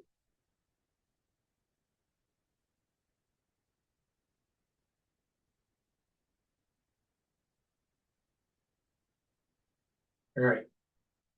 It looks like he's going to be interviewed by Think, but before we do that, please go to my store, the-studio-reykjavik.com, and get the lozenges. I have a new product on my store, the vitamin C lozenges. They're structural nanosilver. And I also have the Manuka honey in stock. So please get those lozenges, get a few bags for your household. The moment you have that throat irritation, take it right away. I also have the structural nanosilver drops. You can get it in honey and lemon, in cherry flavor, and also in blueberry. Take them right away. Once you have that throat irritation, they'll help to neutralize and also help to improve your oral cavity. Get a few bags for your household. Use them for the winter season and the allergy season, super important. Make sure you use discount 5 and you get $5 off any order. All caps, discount 5. And get the turmeric. Turmeric is a great supplement to bring down inflammation and soak up free radicals. And when you do that, you're improving your immune system, your cardiovascular system. You can even help bring down inflammation at the brain level. Lignans also helps to bring down inflammation, soak up free radicals, helps the immune system and endocrine system, cardiovascular system, and helps to bring down that inflammation and free radical buildup at the neuron level. And by taking that, you're slowing down the aging process. So please go to my store, get the great supplements that I offer, help support the work that I do, and I want you to get healthy. If you take the supplements that I'm taking, you're going to slow down the aging process and be healthy. It's that simple. Let's continue on with Davos. And we ended up with the COVID and the whole world suffered. We did a phenomenal job. I don't think we got the credit we deserve. We did something that Operation Warp Speed, which some people say was one of the greatest military feats ever. We did a great job. Use our military, use a lot of people. But sometimes you get hit with things, nothing you can do. You get hit with things like that unexpectedly. And we got through it. And when I left, the stock market was higher than it was previous to the COVID coming up. And I called it a great achievement. But things happen. Bad things happen. The things that we can stop are wars if we're smart. That we can stop. Those are a matter of being intelligent and having intelligent people on the other side. Because wars are the worst of all. Wars are worse than anything. But we can stop wars because that's sort of up to us. But things like dust flying in the air, wherever COVID comes from or whatever comes, sometimes you have to be a little bit lucky. But we are poised to have an economy like no other, not only in this country, but anywhere. And you know, when you hear the kind of numbers that I can tell you that Scott Bessent was with me the other day, and he's looking at numbers. He said, I can't. And that's all he's done his whole life, pretty much your whole life. Scott, you weren't going to be a football player, I don't think. Scott was not that great at football, but he was always good at numbers, right? And he was looking at numbers. He said, I've never seen anything like this. We're poised to do things that no other country's ever done. And, you know, luck, I hate to say it, but we need a little luck. We don't want to get hit by something that nobody could have thought. Whoever thought we were going to hit by a pandemic? You know, when I heard the word pandemic, I said, oh, that's an ancient problem. World War I, there was 100 million people. It actually ended World War I. A lot of people don't know that the Spanish flu in World War I ended because all the soldiers were sick. The soldiers were so sick on both sides, and that war was raging, and they were all dying from the Spanish flu. They were sick as dogs. They couldn't fight. So, you know, you don't know how that would have turned out. But so we do, I mean, subject to that, and I always have to put a caveat in for it, but we're poised to have the greatest growth of any large country, I think any country that there's been. When you look at what's happening in the United States, it's really amazing. Thank you. One thing that maybe keeps you up at night, I know you don't sleep that much anyway, Mr. President, is the debt. The US debt is high, is not the biggest expenditure on your budget. How to get out of that impasse? Well, the big thing is growth. I mean, growth is the way. If we grow like this, we go from having a 37 trillion dollars. We go from having high debt to low debt. but we also are cutting expenses, the old-fashioned way. We have extraordinary growth. I think we're going to be growing our way out. I think we're going to be paying off debt.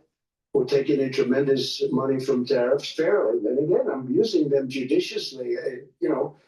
Switzerland's a case study. I could have gotten much more. I could have asked for much more. But we're using them judiciously. But I think growth, most importantly, and then cutting costs. Now, if you take a look at Minnesota, $19 billion in fraud and other things. People going to airports, they came into the country, they don't have 10 cents and they're leaving with hundreds of thousands of cash in their bags. When we get to that, and our DOJ, Pam and Todd and all the people that work over there and all the people that work in here, I can tell you Scott Bessent is working on that. It's a priority, right? You have the whole team. We're in there looking for where this money is coming from, how much it is. It could be more than $19 billion. Can you believe that? That's just one state. If we were able to cut out 50% of the fraud, 50%, and we should be able to do better than that, we would have a balanced budget without having to talk about even growth. So we have a lot of options, but we're working very hard on that. That's a big deal. It's not just the protests, the fake protests done by agitators and professional insurrectionists. That's what they are. They're professional troublemakers. But we are looking very strong at the money too in Minnesota and other places. I think, Mr. President, also the $500 billion invested in artificial intelligence and the frontier technologies last year also were driving growth exponentially in the U.S. AI has been a big factor. AI is massive. I mean, Mark Zuckerberg showed me a plant where he put it over a map of Manhattan, and it was basically the size of Manhattan. This is not, I said, you gotta be kidding. It's a plant that was miles long, miles wide, very high. I don't think it was high like the Empire State Building, but it was high. And it literally covered most of the island of Manhattan. That's called a big plant. And, when I heard they're going to spend $50 billion building it, I said, if you spend $50 million, you can build a nice little shopping center. If you spend $500 million, you can build a good shopping center. But how do you spend $50 billion? When I looked at this thing, I said, you think you'll be able to do it for that? It's amazing when, some of the plants that I see, and I see them all. And again, so big as we're letting them build their own electric generation. This way we have no problem. And otherwise they'd be complaining. There'd be nobody able to, but we have an old grid system. And not only that, they're going to sell at a very cheap price the excess electricity that they create back into our grid. So that'll solve some problems for certain states that don't have enough electricity. We also know that on the AI, there is fierce competition between the US as the largest economy in the world, 27% of the global GDP and 5% of the global population, not doing that badly, and China. And we know that competition is very tough on AI. I know you're heading to a state visit to China in April. How do you see the US-China relationship moving forward? Are you able to combine this tough competition with also collaboration? So I've always had a very good relationship with President Xi and with President Putin. Talk about, the larger powers. But I've always had a very good relationship with President Xi of China. He's an incredible man. What he's done is amazing. He's highly respected by everybody. And I do now. I mean, now I have good. It was very severely interrupted by COVID. I used to call it the China virus, but he said, do you think you could use a different name? And I decided to do that because why should we have a problem over that? But I would do that, and they were a true diplomat, huh? I became a diplomat for the first time. But who taught me that? Marco Rubio. He said, let me teach you about diplomacy. Hey, any guy that gets approved by 100% of the votes, think of it, he got liberal Democrats and radical right Republicans to approve him. He's the only one. The next one was lost 45 votes, right? But he got all 100 votes voting for him. And at first I wasn't happy about it. I said, wait a minute, I don't like that. And now it turns out that the Democrats probably wish they didn't do that. And Marco has been fantastic. Marco, stand up, please. You have done a great job as Secretary of State.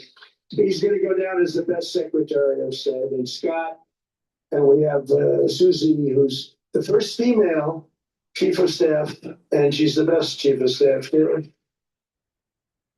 I see Howard Lutnick, who I know spoke, and Howard's fantastic. Some of the deals we're doing are great. And I want to pay particular attention because we have Chris. And Chris, you got up and spoke, I think. He's a #1 oil man in the world because I was going to put Doug Burgum, who's fantastic. I don't know if Doug's here. Is Doug here? Doug Burgum is fantastic. He said, sir, there's one man better than me. And he introduced me to Chris. And he turns out to be. So we're drilling more oil and gas now than we ever have by almost double. Is that right, Chris? And on top of it, we get a lot coming out of Venezuela. So anyway, so we're doing great. The country is just doing great. We have great people. Thank you. And I see other people. We have Steve Whitcup. We have Jared. I got so many people. I'm in trouble because when I go back, they're going to be people with long faces. So you didn't introduce me. I got so many people. And we have a lot of the greatest people anywhere in the world. I know them all. So I won't continue because we'd be here all day. Thank you, Mr. President. We also know that you're a deal maker, and then maybe coming back to Greenland and Ukraine. What kind of deal in the end do you see between the U.S. And Denmark? Because I guess you see it now as a negotiation going on, or? Well, it's costing Denmark hundreds of millions a year to run it. And Denmark's a small country and they're wonderful people. But, it's very expensive. It's a very big piece of ice. And it's very important. I mean, I don't want to repeat the speech, but it's very important that we use that for national and international security. That can create a power that will make it impossible for the bad guys to do anything against the perceived good ones. And it's a great block for Europe, just like, Denmark was supposed to spend hundreds of millions of dollars. They didn't spend the money. They didn't spend anything almost. And we'll see what happens. I just say this. NATO has treated the United States of America very unfairly. We never asked for anything. We never got anything. We actually took care of the needs of NATO for years and years, which I felt was always unfair. So I got NATO to pay because they're rich countries. But I think it's time that NATO step up. We're helping them with Ukraine. Without us, I think Putin would have gone all the way. I think we haven't. I think there could have been a World War III, if you want to know the truth. If Kamala was elected or Joe, any one of those, those thinkers, I think you could have ended up in World War III. And I will say Steve Witkoff has been dealing incredibly with, but we're not going to have World War III. We want to get it stopped, but we're not going to have World War III. I think if I wasn't elected, I think that could have evolved into World War III. It was a very, very bad situation. And it still is, but it's not that kind of bad. It's bad because so many young people are being killed. How close do you think there is on an agreement on Ukraine? I had the pleasure of speaking with Steve Witkoff and Jared Kushner yesterday. I know they're working hard on it. I know that they're also traveling now. Do you see this very close or still? Well, I hate to say it. I thought that was going to be so. I settled 8 wars plus. And I thought that was going to be one of my easier ones. Not the easiest. Some I settled in a matter of hours because I'm good at that stuff. The United Nations should be doing this. I shouldn't be doing it, but it doesn't matter. It's got to get done, saving a lot of lives. We're saving millions of lives. With Ukraine, Russia, there's tremendous hatred between President Zelensky and President Putin. That's not good. That's not good for settlements. We know from dealing this abnormal hatred. With that being said, I think Russia wants to make a deal. I think Ukraine wants to make a deal. And we're going to try getting a deal done. Steve, I think I can say that we're reasonably close. But what happens is oftentimes we'll have a deal with Russia. Russia's set, and President Zelensky will not do it. You saw that when he was in the Oval Office. I was not happy. And then we'll have President Zelensky wants to make a deal, and Putin doesn't want to make the deal. it's a very difficult balance, and it's big time, and it is, to use a word, it's a bloodbath. It's horrible what's happening. It's a drone war. The drones are killing, thousands of people a week, thousands. We have to get it stopped. So I believe they're at a point now. I'm going to meet with President Zelensky later today. I believe they're at a point now where they can come together and get a deal done. And if they don't, they're stupid. That goes for both of them. And I know they're not stupid, but if they don't get this done, they are stupid. So I don't want to insult anyone, but you got to get this deal done. Too many people are dying. It's not worth it. President Sisi is sitting on the first row here. He spoke earlier today and also complimented you on the Gaza deal. I think there will be a signing tomorrow. Of course, there are different views on this, but how important do you think this signing is on the border of peace? And do you think this is going to sustain? Do you think we now will see Gaza reconstructed and the billions of US dollars invested? I do. I mean, I think we have peace in the Middle East. There are some little situations like Hamas, and Hamas has agreed to give up their weapons. Now, they were born with a weapon in their hand, so it's not easy to do. When they were born with a rifle in their hand. It's not an easy thing for them, but that's what they agreed to. They've got to do it.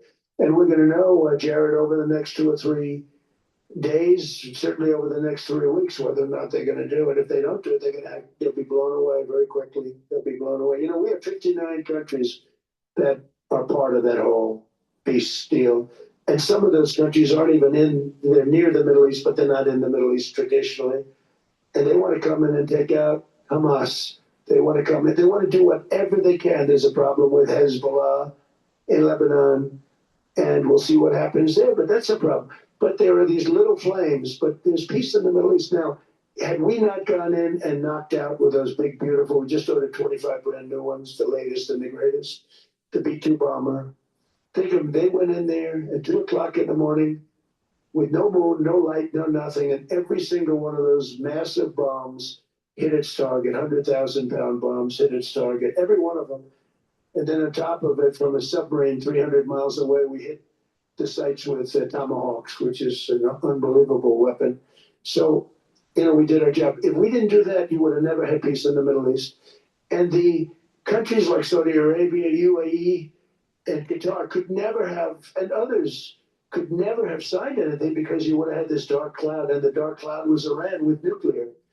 Iran would, if we didn't take them out, they would have had a nuclear weapon within 2 months. They were very close to having the nuclear weapon, and we hit them hard. And it was a total obliteration. They may try again, but they're going to have to try from a different area because that area was obliterated.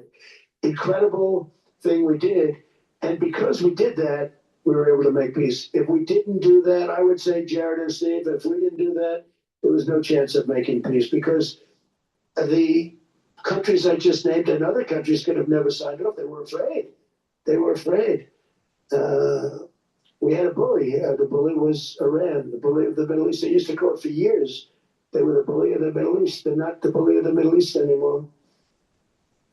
Mr. President, I know you even had to change plane last night, so I guess you didn't have much sleep, but I think you're on that. But your energy is still there. I know you have several bilateral meetings. I know you're also hosting a reception. So thank you so much for coming back to Davos. Thank you so much. It's highly appreciated. Thank you very much. Thank you, everybody, very much.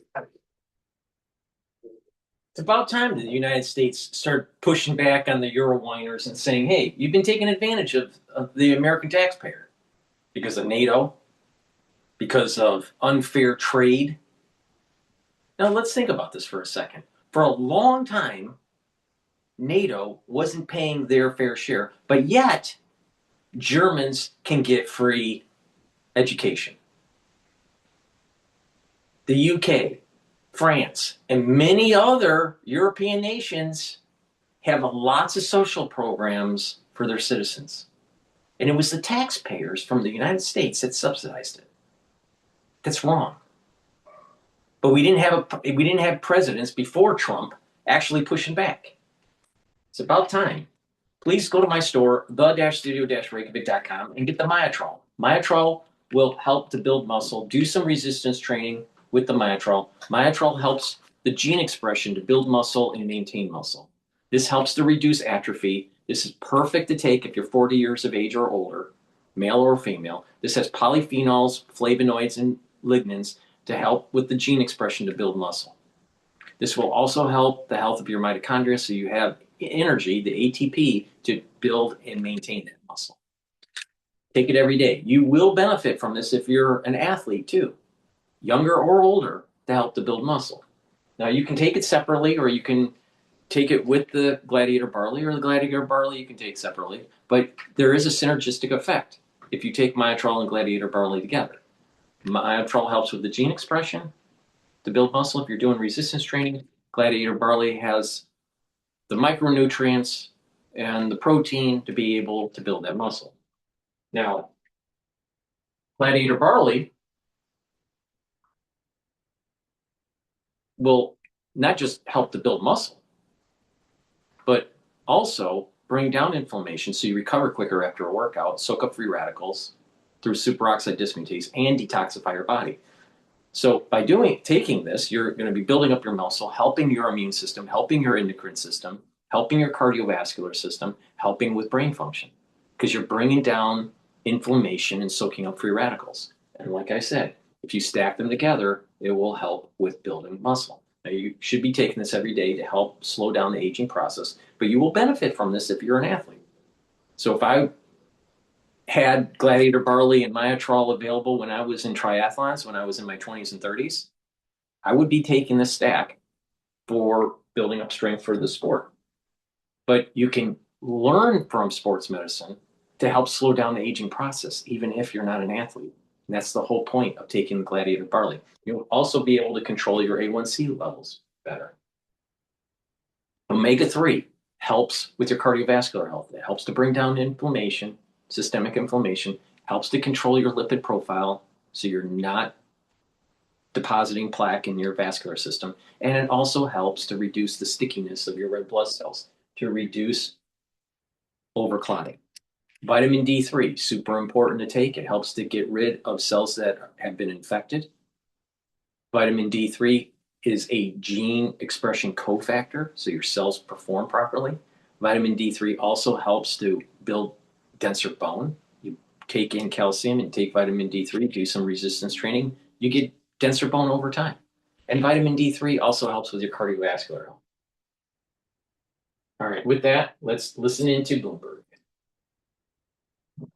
Between Canada and these European nations. And so the substance of that speech, yes, it was this criticism of the liberal order.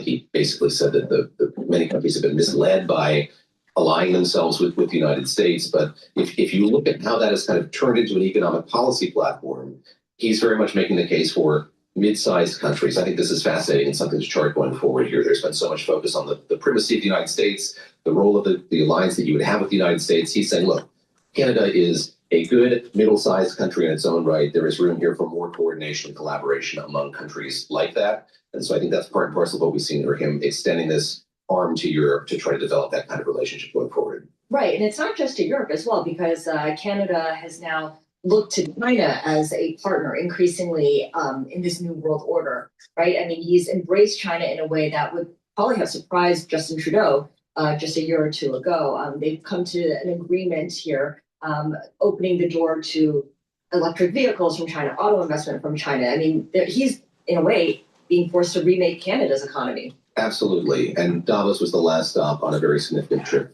for the Prime Minister. He's going back to Canada. We'll have a cabinet meeting over the next couple of days. But he said in that speech, we actively take on the world as it is, not wait around for a world we wish to be. So he went to Beijing. There was a lot of groundwork laid for that visit. There was new trade agreements that were negotiated and signed while he was there. Went to the Middle East, similar sort of setting there for deals. So we've seen the Prime Minister, as you say, Scarlett, taking on the world in a very different way than his predecessor, Justin Trudeau. But again, I think there's a thick level of realism there that the Prime Minister is very confident and content to talk about wherever he goes. David, thank you so much. We appreciate getting your perspective here. You sat here, listened to it with us, and we saw that as well. So again, President Trump with his remarks at Davos, so we'll have to see how that plays out going forward here. But again, as you mentioned, Scarlett, the markets are taking this, I would say, more than in stride here. We've got the S&P up 58 points, and we've got the Dow up 424 points. It's about 0.8% for both. Yeah, it looks like relief, really, when it comes to the investor reaction. Not that yesterday was really alarm. I mean, it was a big drop, relatively speaking, but it was nothing like what the Sell America kind of predictions that some people had coming into the trading day. Yeah, absolutely. All right, we're going to have a busy couple hours coming up. We have some voices coming from Davos. We're going to take a look at the Supreme Court hearings today on Lisa Cook. As also on. So while we wait for them to go through their advertising cycle, please go to my store, the-studio-reykjavik.com, and get the cleanse, the Max 35 or Max 14. Take a teaspoon a day every day. This will help to neutralize, improve your oral cavity, improve your oral pharynx, maintain your mucosal barrier, and help with the health of your epithelial cells. Super important to help to boost up your immune system. Take a teaspoon a day every day. Get the cleanse, the Max 14 or the Max 35. They're at different price points. And it'll help to boost up your immune system and improve your oral cavity. And when you're improving your oral cavity and you're neutralizing, you're actually improving your cardiovascular health and your valvular health. So please go to my store and get the cleanse, Max 35 or Max 14. If you have soreness in your joints or muscles or even a minor headache, get the super strong relief. For example, if you have a headache, a tension headache, apply this on your neck and on your temples and on your forehead, and your headache will go away within about 30 seconds or so. If you have a muscle pain, pulled muscle or muscle aches because of a workout, apply this on the muscle and it will give you relief. If you have soreness in your joints, if you have chronic, issues with joints, joint pain, apply this on your joint and you will help to relieve the actual pain for that joint. This is a great product. It's new. Apply it on the skin in the area you have the problem. It's called Super Strong Relief. So please go to my store and get this new product. Very high quality. I also have very high quality deodorants for males or for females. You can get it in citrus and you can get it in peppermint, lavender, and tea tree. These deodorants are made from essential oils from the Himalayas. Very high quality, all natural. No aluminum, no baking soda, all natural ingredients. And these deodorants will help to detoxify your body. And when you detoxify your body, you're helping your immune system and your endocrine system. So please go to my store, the-studio-reykjavik.com, get the deodorants. Now, magnesium and zinc helps to boost up that immune system. Magnesium and zinc also can help with brain function.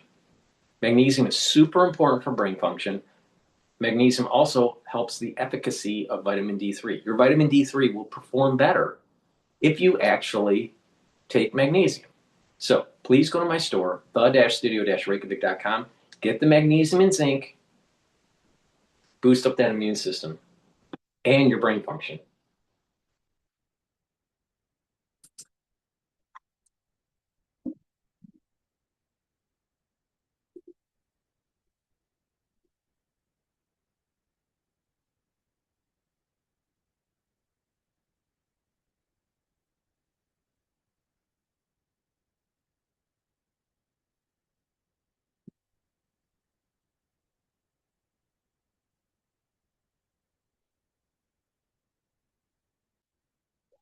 Markets, headlines, and breaking news 24 hours a day at Bloomberg.com, Bloomberg Television, and the Bloomberg Business app. This is the Bloomberg Business Flash.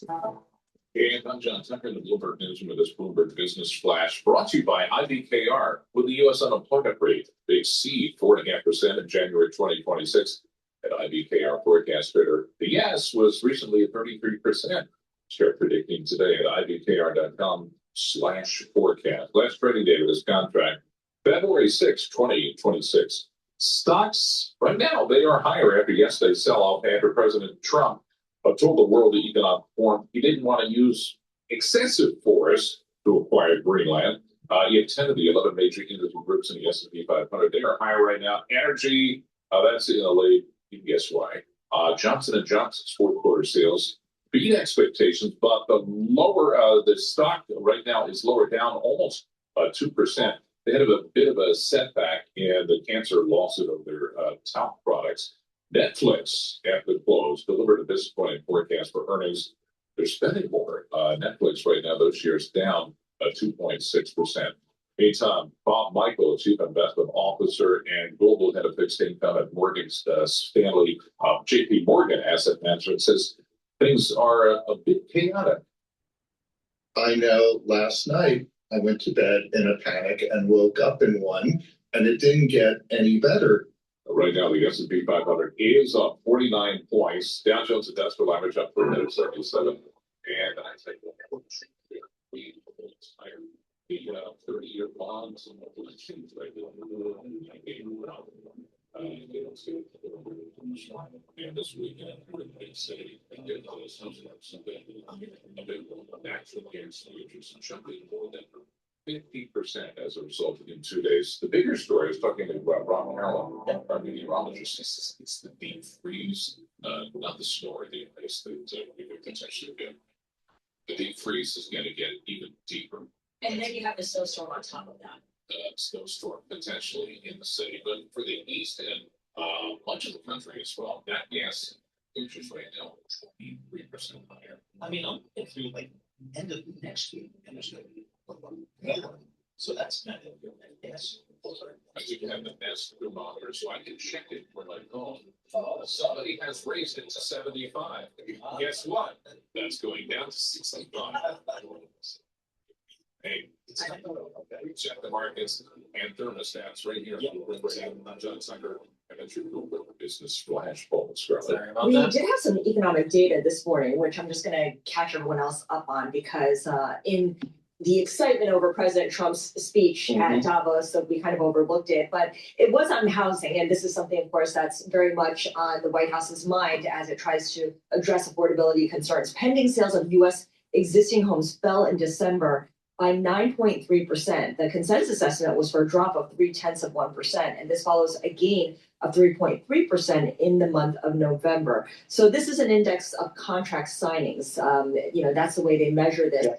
Clearly, the housing sector is not completely out of the woods yet. Affordability concerns remain a big, big, big obstacle. I mean, I'm looking at the 30-year fixed mortgage rate, 6.16%. That's according to the Mortgage Bankers Association. And that's probably a little bit dated because we've seen yields tick up a little bit here. But I mean, when you talk to real estate folks, they kind of say you need a 5 handle on the 30-year mortgage to really rate. get people moving. Get people moving. And even then, it might not be enough. But there's so many folks are sitting on mortgages, 3% handle, 4% handle. And then the average cost of a home, what? It's got to be $350 at this point. Yeah, I know it's a good question. So that goes, you put the absolute cost of the home with the existing financing rates, that goes to the whole affordability. And then on top of that, you have the insurance costs, right? To actually insure the home. And then you have all kinds of utility fees that go along with that, as we're just talking about with John Tucker's 65-degree temperature at home now. Well, that's where I try to keep it. Right. And I think that's pretty comfortable. That's why they have sweaters. You don't want to know what I keep it at. That's where you have work the layers. All right, John Tucker, thanks so much. We appreciate that. Let's get back to Davos here. President Trump, again, a speech this morning where he upped the pressure on Europe to cede control of Greenland or face the consequences, saying that NATO owes it to the U.S. to grant it full rights to the Arctic territory. Let's get some more reporting on that. Jenny Leonard, Bloomberg Economic Statecraft reporter, is with us. Jenny, what did you make of the speech here? It seems to be President Trump continuing to exert pressure on European leaders about Greenland. Yes, it definitely dominated his speech. It dominates the whole week here, we have to say. It's funny, he started off by naming a lot of the domestic achievements that he's gained over the last year. And then he said to the audience, should I say a word or two about Greenland? And then went on for 20 minutes or so about Greenland. I will say there was probably a sigh of relief in the room and beyond that Trump took the military option of use of force off the table. But he also called for immediate negotiation on acquiring Greenland, which doesn't really leave the European leaders in that much of a better spot because, of course, they don't want to sell the island. And so it's going to be really interesting the next 2 days here with Trump to see, what are they going to make of it? He said, and I quote, you have a choice. You can say yes, and we will be very appreciative, or you can say no, and we will remember. So maybe he took the nuclear option off the table, but I don't know that we're really out of this yet. He also made the point that it would be impractical to defend Greenland that is not under U.S. control, and talked about wanting to own the Western Hemisphere, that the U.S. very much needs to make sure that it has sovereignty over the Western Hemisphere, maybe not in those exact words, but certainly control over it. Put that into context for us, because this is not something he had brought up in the past when he had mused out loud about Greenland. Yeah, this, I think it goes back a little bit to his first administration, but this second term, they really put this in their national security strategy that came out at the end of last year that had a lot of shocking things for the Europeans and their, civilization erasure. But they really are looking at this as necessary for the defense of the hemisphere. He mentioned the Golden Dome. He said Greenland has to be the US's because they need to defend the hemisphere. And for that, you need the island that also will then benefit Canada, who, of course, that they have their own issues. Trump has his own issues with Canada there. But, I will say an interesting thing about this issue is it is really dominating the week, but people are tired of it. We have seen CEOs, we have seen foreign leaders, I've even talked to US officials who really are rolling their eyes at this issue because it's distracting from other business that they could get done here. They have absolutely no other topic with the Europeans. The Ukraine issue completely fallen off the agenda. Although one other item of news that Trump made in his speech is that he said he was going to meet President Zelensky tomorrow, which we didn't know because President Zelensky is actually not in Davos right now. He stayed at home. He has a team here. And the other piece of news that came out of Davos today is that the Trump's special envoy, Steve Witkoff and Jared Kushner are flying to Moscow tomorrow to meet President Putin. So, it's sort of sneaking its way back on the agenda, but it's really fallen off. We've not really talked a lot about Ukraine, the last 3 days here. And I assume the next two that Trump is still here will be largely consumed by Greenland as well. Jenny, is there concern or level of surprise that maybe we haven't had a more unified response from the European Union as of yet, as it relates to Greenland? Absolutely. I think this is a really tense moment for the transatlantic alliance, but this is also a tense moment for Europe. We've seen, Chancellor Merkel say one thing. We see President Macron of France say another. And this is really testing, their unity. I think they are, stuck in this, how do we respond to Trump? They've tried for a long time, I think now to send the leaders that Trump gets along with well to sort of talk him off the ledge and say, we can maybe figure something out, but it's not worked. Clearly in the speech we just heard, he has his eyes set on Greenland. So how do the Europeans respond? How do they get Trump to take them seriously? Do they use their own nuclear weapon, or option, their anti-coercion instrument, which would be, a little bit more aggressive than other options that are on the table right now? They're debating and they're really, not on the same page. And of course, the U.S. officials are aware of that. And it's not really helping, negotiations or the strength, position of strength that Europe is coming with. All right, Jenny Leonard, thank you so much. Jenny Leonard is Bloomberg's economic statecraft reporter, which means she's been extremely busy, not just this week, but since the start of the Trump administration. Joining us. Please go to my store, the-studio-reykjavik.com, and get the zeolite. This will bind to heavy metals, toxins, and chemicals, and allow you to urinate them out within 6 to 8 hours. Take this every day, 3 small drops underneath your tongue. Drink filtered water. Do that every day. and to help to detoxify your body. That's going to help with your immune system and your endocrine system, even brain function. So please go to my store, the-studio-reykjavik.com, and get the zeolite. Lisa Cook over mortgage fraud allegations that she denies. Joining us now, Stuart Paul, Bloomberg Economics here. Stuart, we're going to the independence here. This whole case here, Lisa Cook and her position at the Fed really coming into play is the overall independence of the Fed here. How have the markets been kind of dealing with this uncertainty?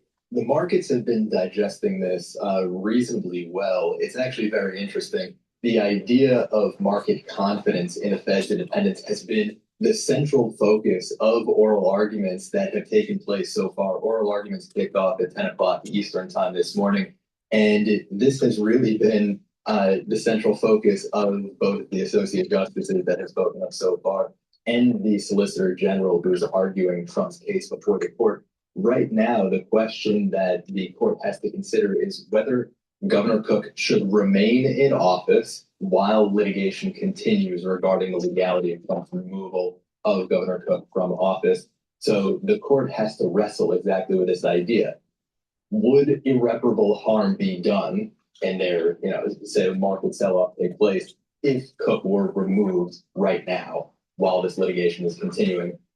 Trump's counsel, the Solicitor General, is arguing actually the market is losing more confidence in the Fed as an institution. They're losing confidence in the Fed's credibility to discharge its duty to manage interest rates by keeping somebody supposedly incompetent in office. So this entire idea of how markets are digesting who sits on the Board of Governors has been the entire show so far. And we know the Supreme Court has repeatedly allowed the president to remove or push out leaders of other independent agencies. The Federal Reserve is kind of different in that the Federal Reserve Act bars presidential removal of governors except for a cause. I'm putting that in quotation marks. What has the Supreme Court said about the Fed? What has it signaled about the Fed as an institution versus other government agencies? Relatively little.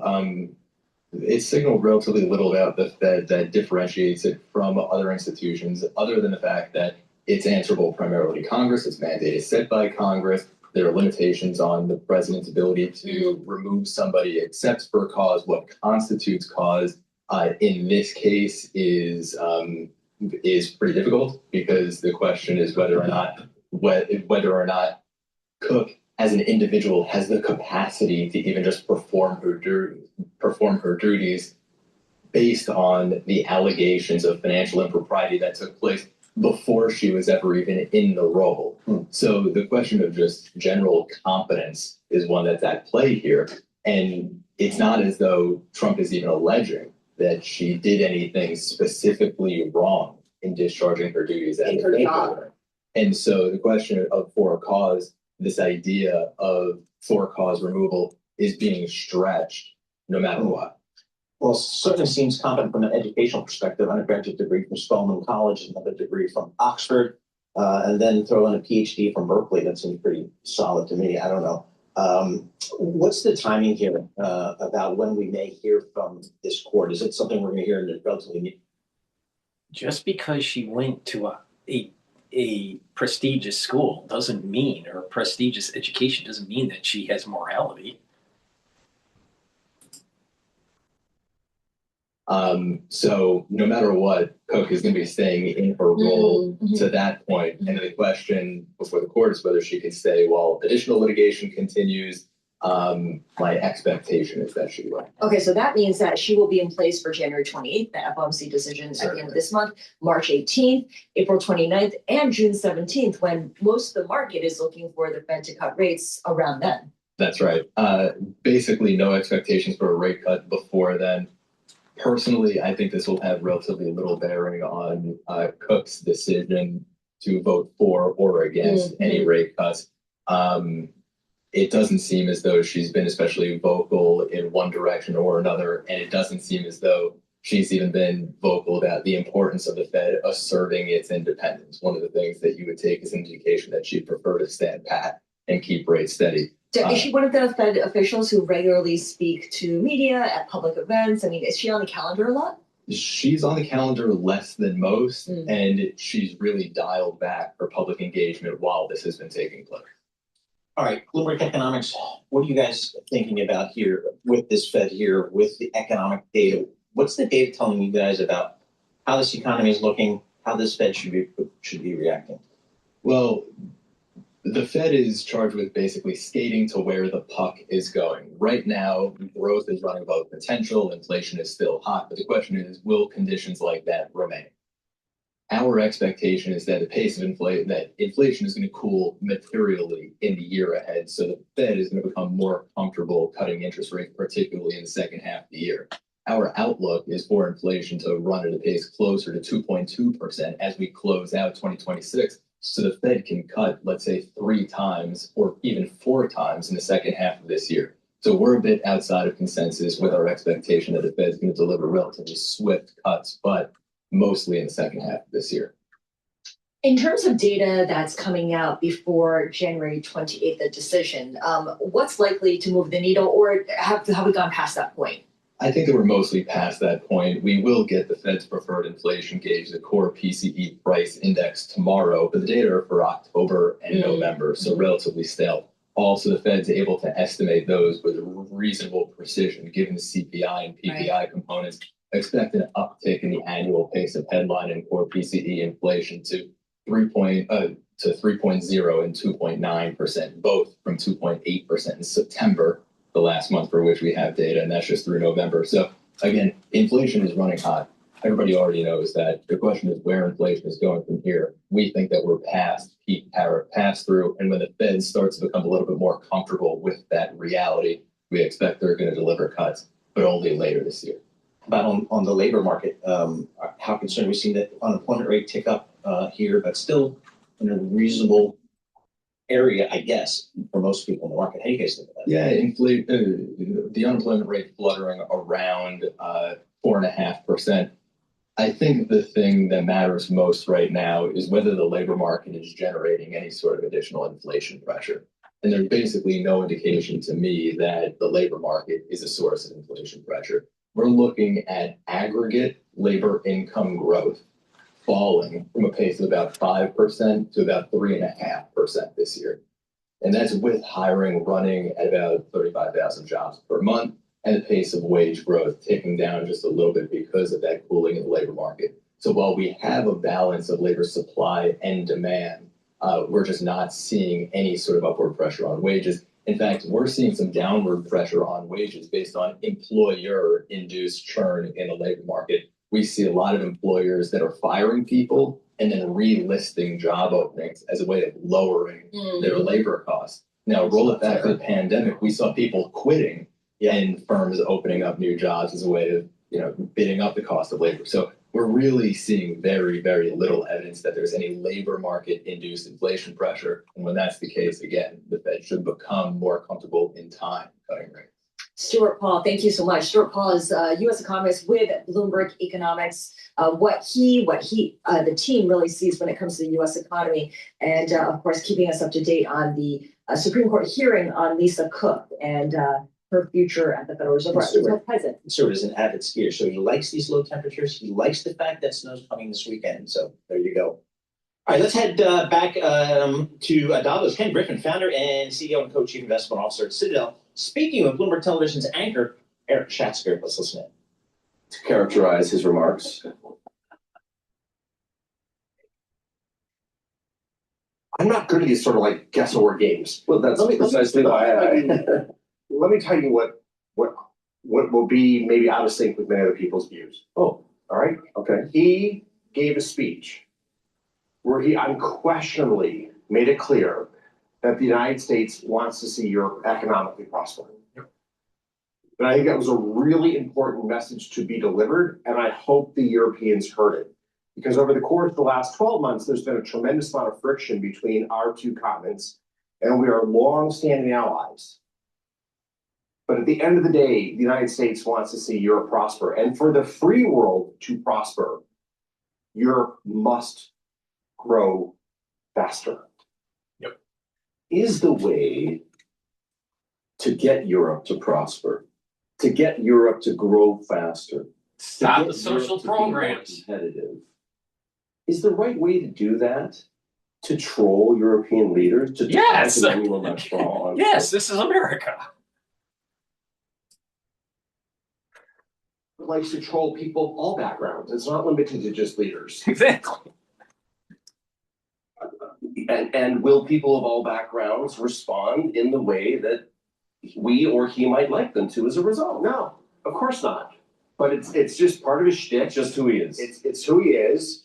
I have on my wall a copy of a tweet that he put out about me, and I've been trolled. It's okay. Like life goes on. Badge of honor. Besides the point he made about wanting Europe to be more competitive, which you clearly agree with, did you find yourself agreeing with the balance of everything else he said? So let me be very clear. I think the president has an extraordinary instinct for the problems that both the United States and the free world faces. I often don't agree with his solutions, but I admire his ability and his willingness to forcefully talk about the problems that we face both in the United States and in the free world. His diagnostic acumen is really top notch. Well, so, take a step back, okay? Mm-hmm. The United States supported WTO, free trade, NATO, and a whole variety of other global institutions from World War II onward to accelerate the economic growth of Europe post the war. Yep. We helped to rebuild it. That the strongest way to defend the free world, again, was for Europe to be prosperous. Now, over the course of that journey, we didn't update the terms of that deal. And the American worker, in many respects, got the short end of the stick around the world. Exactly. We just did. True. I think we can all agree that it wasn't just because of a lack of competitiveness, investment, burden sharing on the part of the Europeans. There were many American companies that went to China and gladly gave away their IP. That cost American jobs too. Exactly That's right. true. But the thing is, the reason why they did that was because of the analysts on Wall Street saying that you have to cut your expenses. And then all the freaking MBAs that were following suit with Jack Welch from GE and destroyed our economic clustering so the shareholders would make a ton of money. I wouldn't use tariffs as my mechanism of action to do so, but I have to give him credit. He is fighting for the American worker and the American people. Okay. So his motives, in your opinion, are constructive. The right ones, constructive. Let's take it up to 10,000 feet.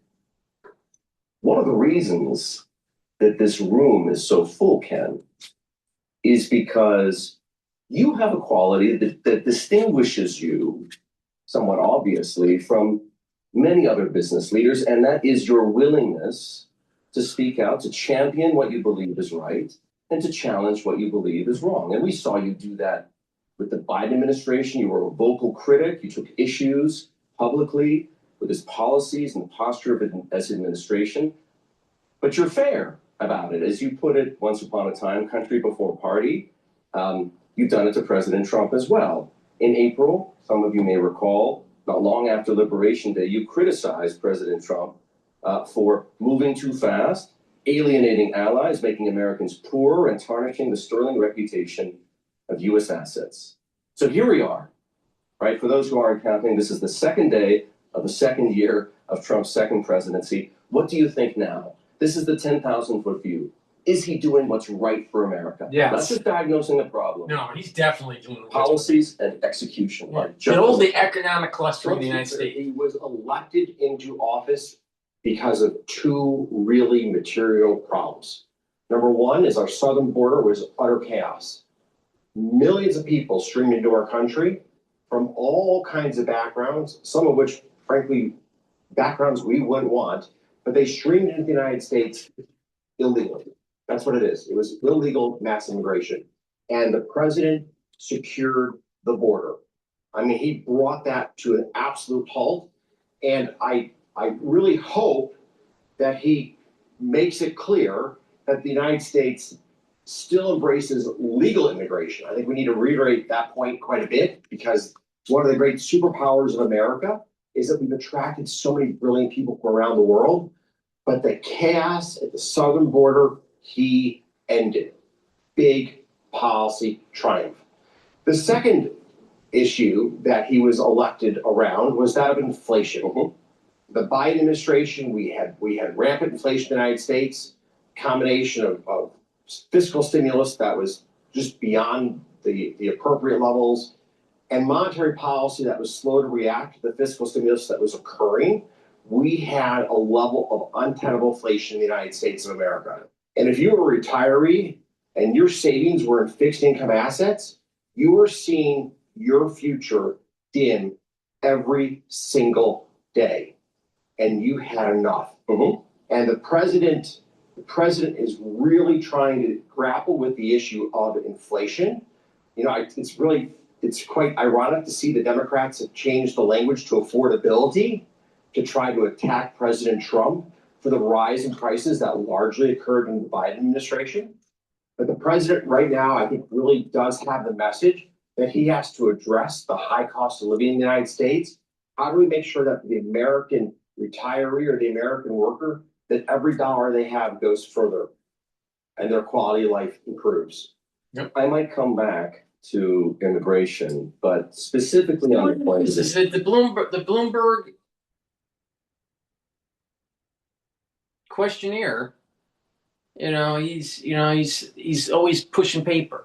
He's coming from the paper belt. He didn't say anything about bringing back the economic clustering.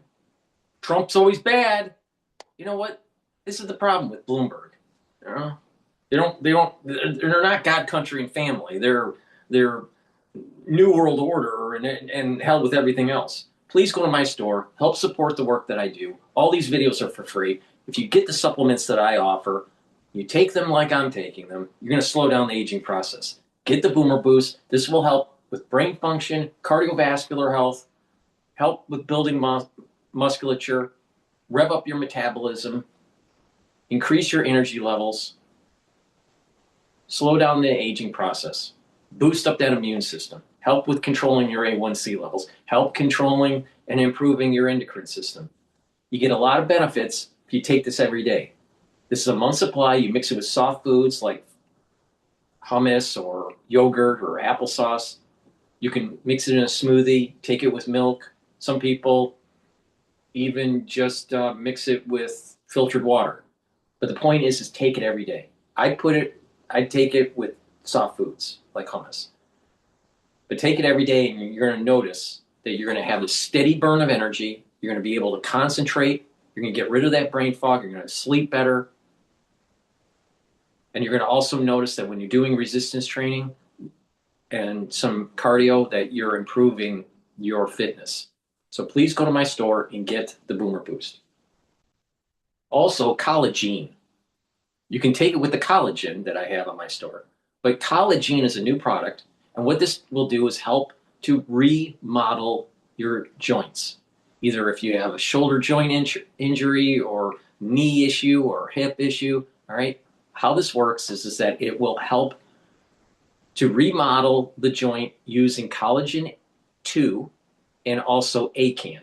Collagen 2 will build up the cartilage, and ACAN will help with the cushioning of the joint. This will also inhibit MMP3 and MMP13 enzymes. Those enzymes degrade the joint.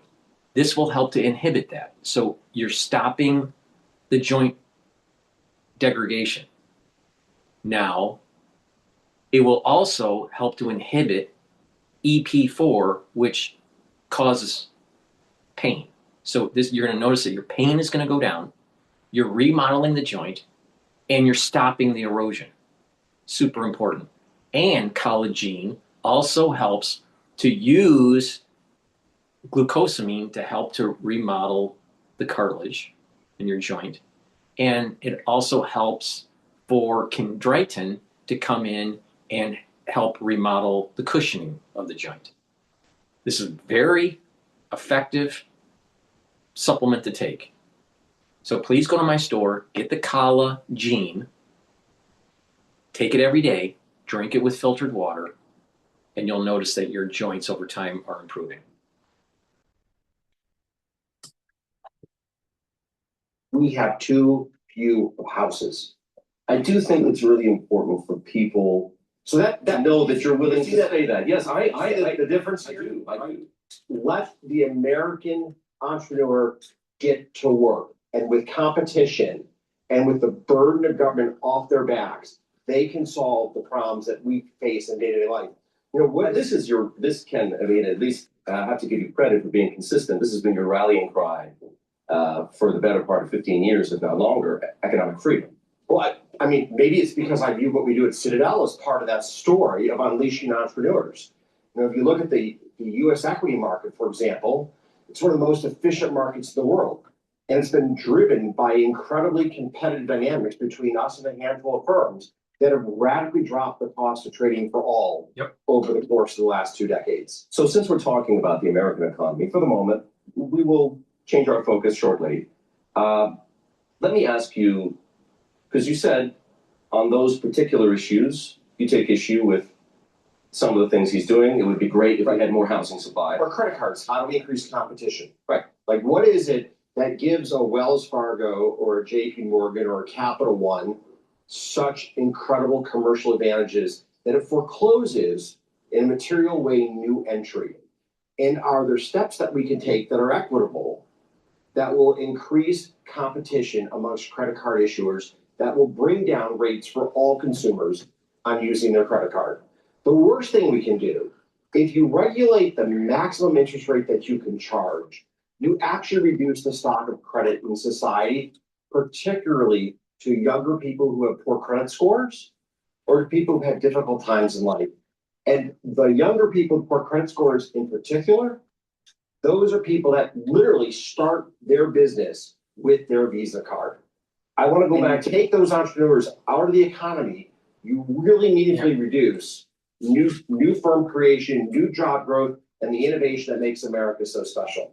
I would like to go back to the question I asked about whether the president is doing what's right for America.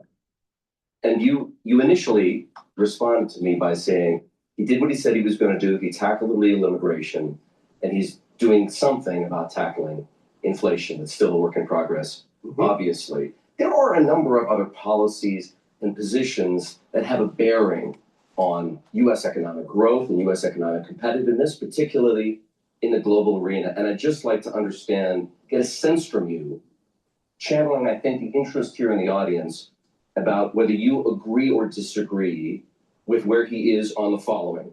And you can do whatever you like, thumbs up, thumbs down. You can say agree, disagree. You can give me a little bit more, nuance. But redefining the focus of U.S. national security to the Western Hemisphere and seemingly opening the door for Presidents Xi and President Putin to operate with similar impunity in their own backyards. No. Good, bad. So that's, I hope that's not the end game of our policy. Securing the national defense of the United States is of the utmost importance. Always has been. Always has been. And we have to push back on he's China very to prevent focused on Taiwan strengthening from our being taken military. over. And one of the things I really love is how he compliments the military every chance he gets. You know, you look at what happened in Venezuela. He is effusive in his praise of a mission that was flawlessly executed. It's really good to see him bringing pride back to our country for the men and women who serve our nation. So there's it's only one of these big spags. I love the fact that he stands for a strong military, a strong national defense, and frankly, in America that no longer hides in its own shadow. I think he might be right. There's a good chance if he'd been president, we would not have a war in the Ukraine. Well, hard to know and prove. Hard to know and prove, but hard to argue. But at the same time, he's cutting aid and support for Ukraine. Do you approve or disapprove of that? So with the Ukraine, he's really trying to figure out, like, how do I bring Russia and Ukraine to the table? And you can see his frustration clearly that Putin is an immovable object on this front. In some sense, they're both very strong men. They feel very convicted in their opinions, They don't like to bend. And this has been, I think, for the president, one of the harder battles he's had to fight is how do you create room for peace in the Ukraine? You're a strong believer, Ken, that immigration, legal immigration, is the engine of innovation in America. Look at all the foreign-born Americans who are running some of the world's greatest companies, including Hung, for example, at Citadel Securities. A huge portion of Citadel's leadership team was born outside the United States. So curtailing legal immigration, restrictions on H-1Bs, halting processing of visa applications from 75 countries? Yeah. Is that the right way to promote the right because kind of- what we need is to make sure that our citizens get the jobs that they need so they can have the wherewithal to be able to have families and to purchase homes. Our citizens are more important than someone else's citizens. What's wrong with that? Let's stop assuming that no businesses would be created and no good leaders would be there for the United States unless we had H-1B visas. It's just totally untrue. Totally untrue. You take care of your house first, and then you worry about the other countries. There was this whole moment that it was immigration that we were ending, and there was not the distinct focus on the chaotic part and the highly value-added part to our economy. So the longer this persists, the worse it is for America? No, I think the longer this persists, the more they'll get that gradient better thought through. And one last thing before we shift our But focus. you mentioned that I'm willing to speak my mind about the president's policies. And let me say why. Because he listens. And I think that American business executives are making a real mistake in not speaking their mind. Because this president, he'll have his moments where he'll troll, or he'll have those moments, but he does listen. Well, there are consequences to speaking out. It would seem, I can kind of understand. I would love to see more business leaders speak out. It would be frankly good for the news industry, but because all they want is conflict. That's how Bloomberg makes their money. That's how MSNBC makes their money. It's MS now. MSNBC doesn't exist anymore. But or CNN. They want conflict. But the reality of the situation is that Americans are having problems getting jobs. On top of the changing structural landscape because of AI. New grads are having problems getting jobs. We have to make sure that our new grads don't have a 10 or 15% unemployment rate when they get out of college. And until we start seeing those numbers going back down to 5%, we shouldn't be having H-1B visas.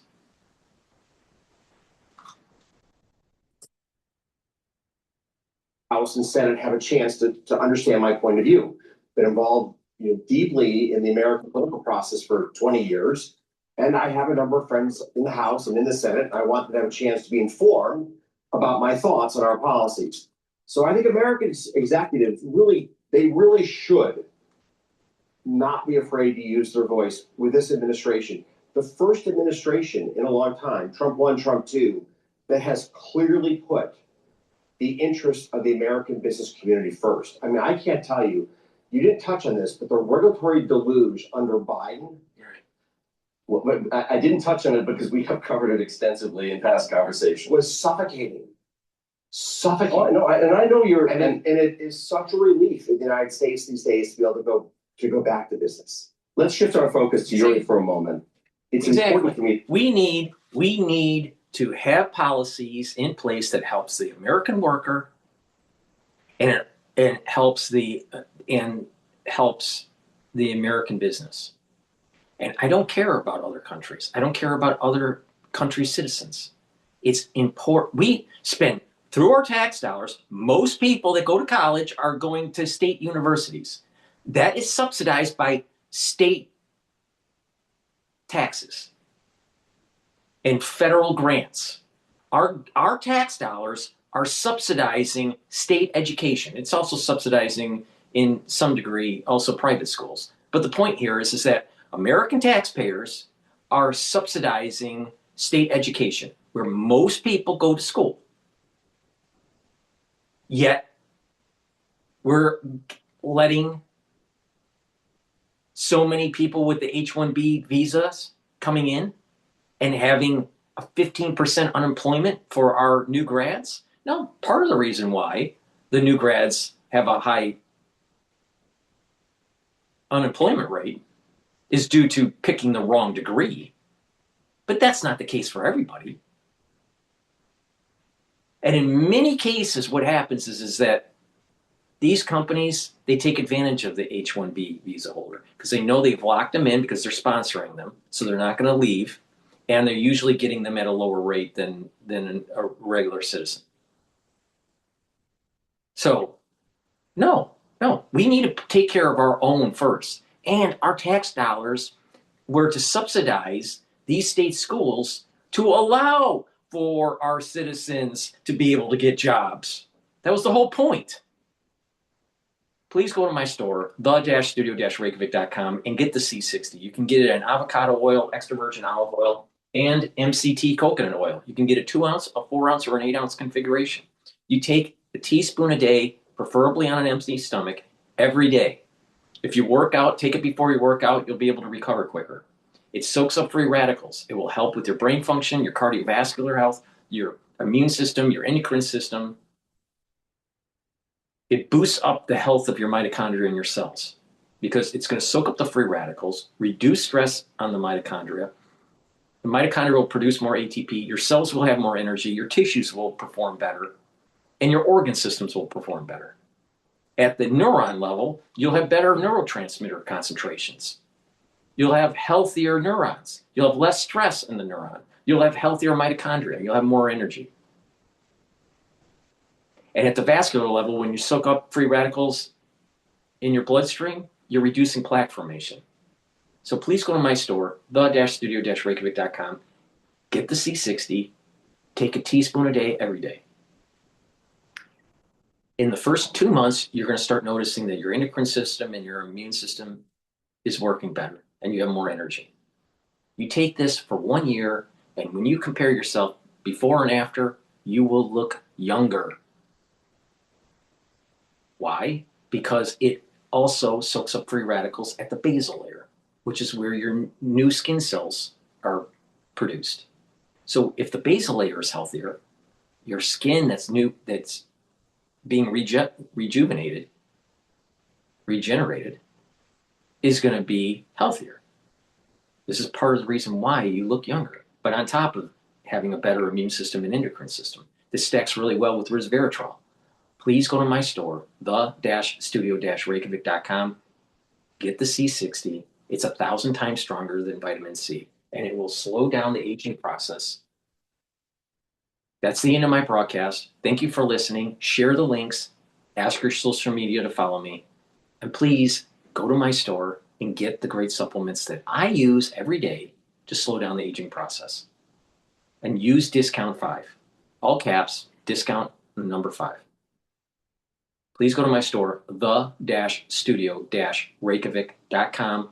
The link is in the description of this video and all my videos. Thank you for listening and have a nice day.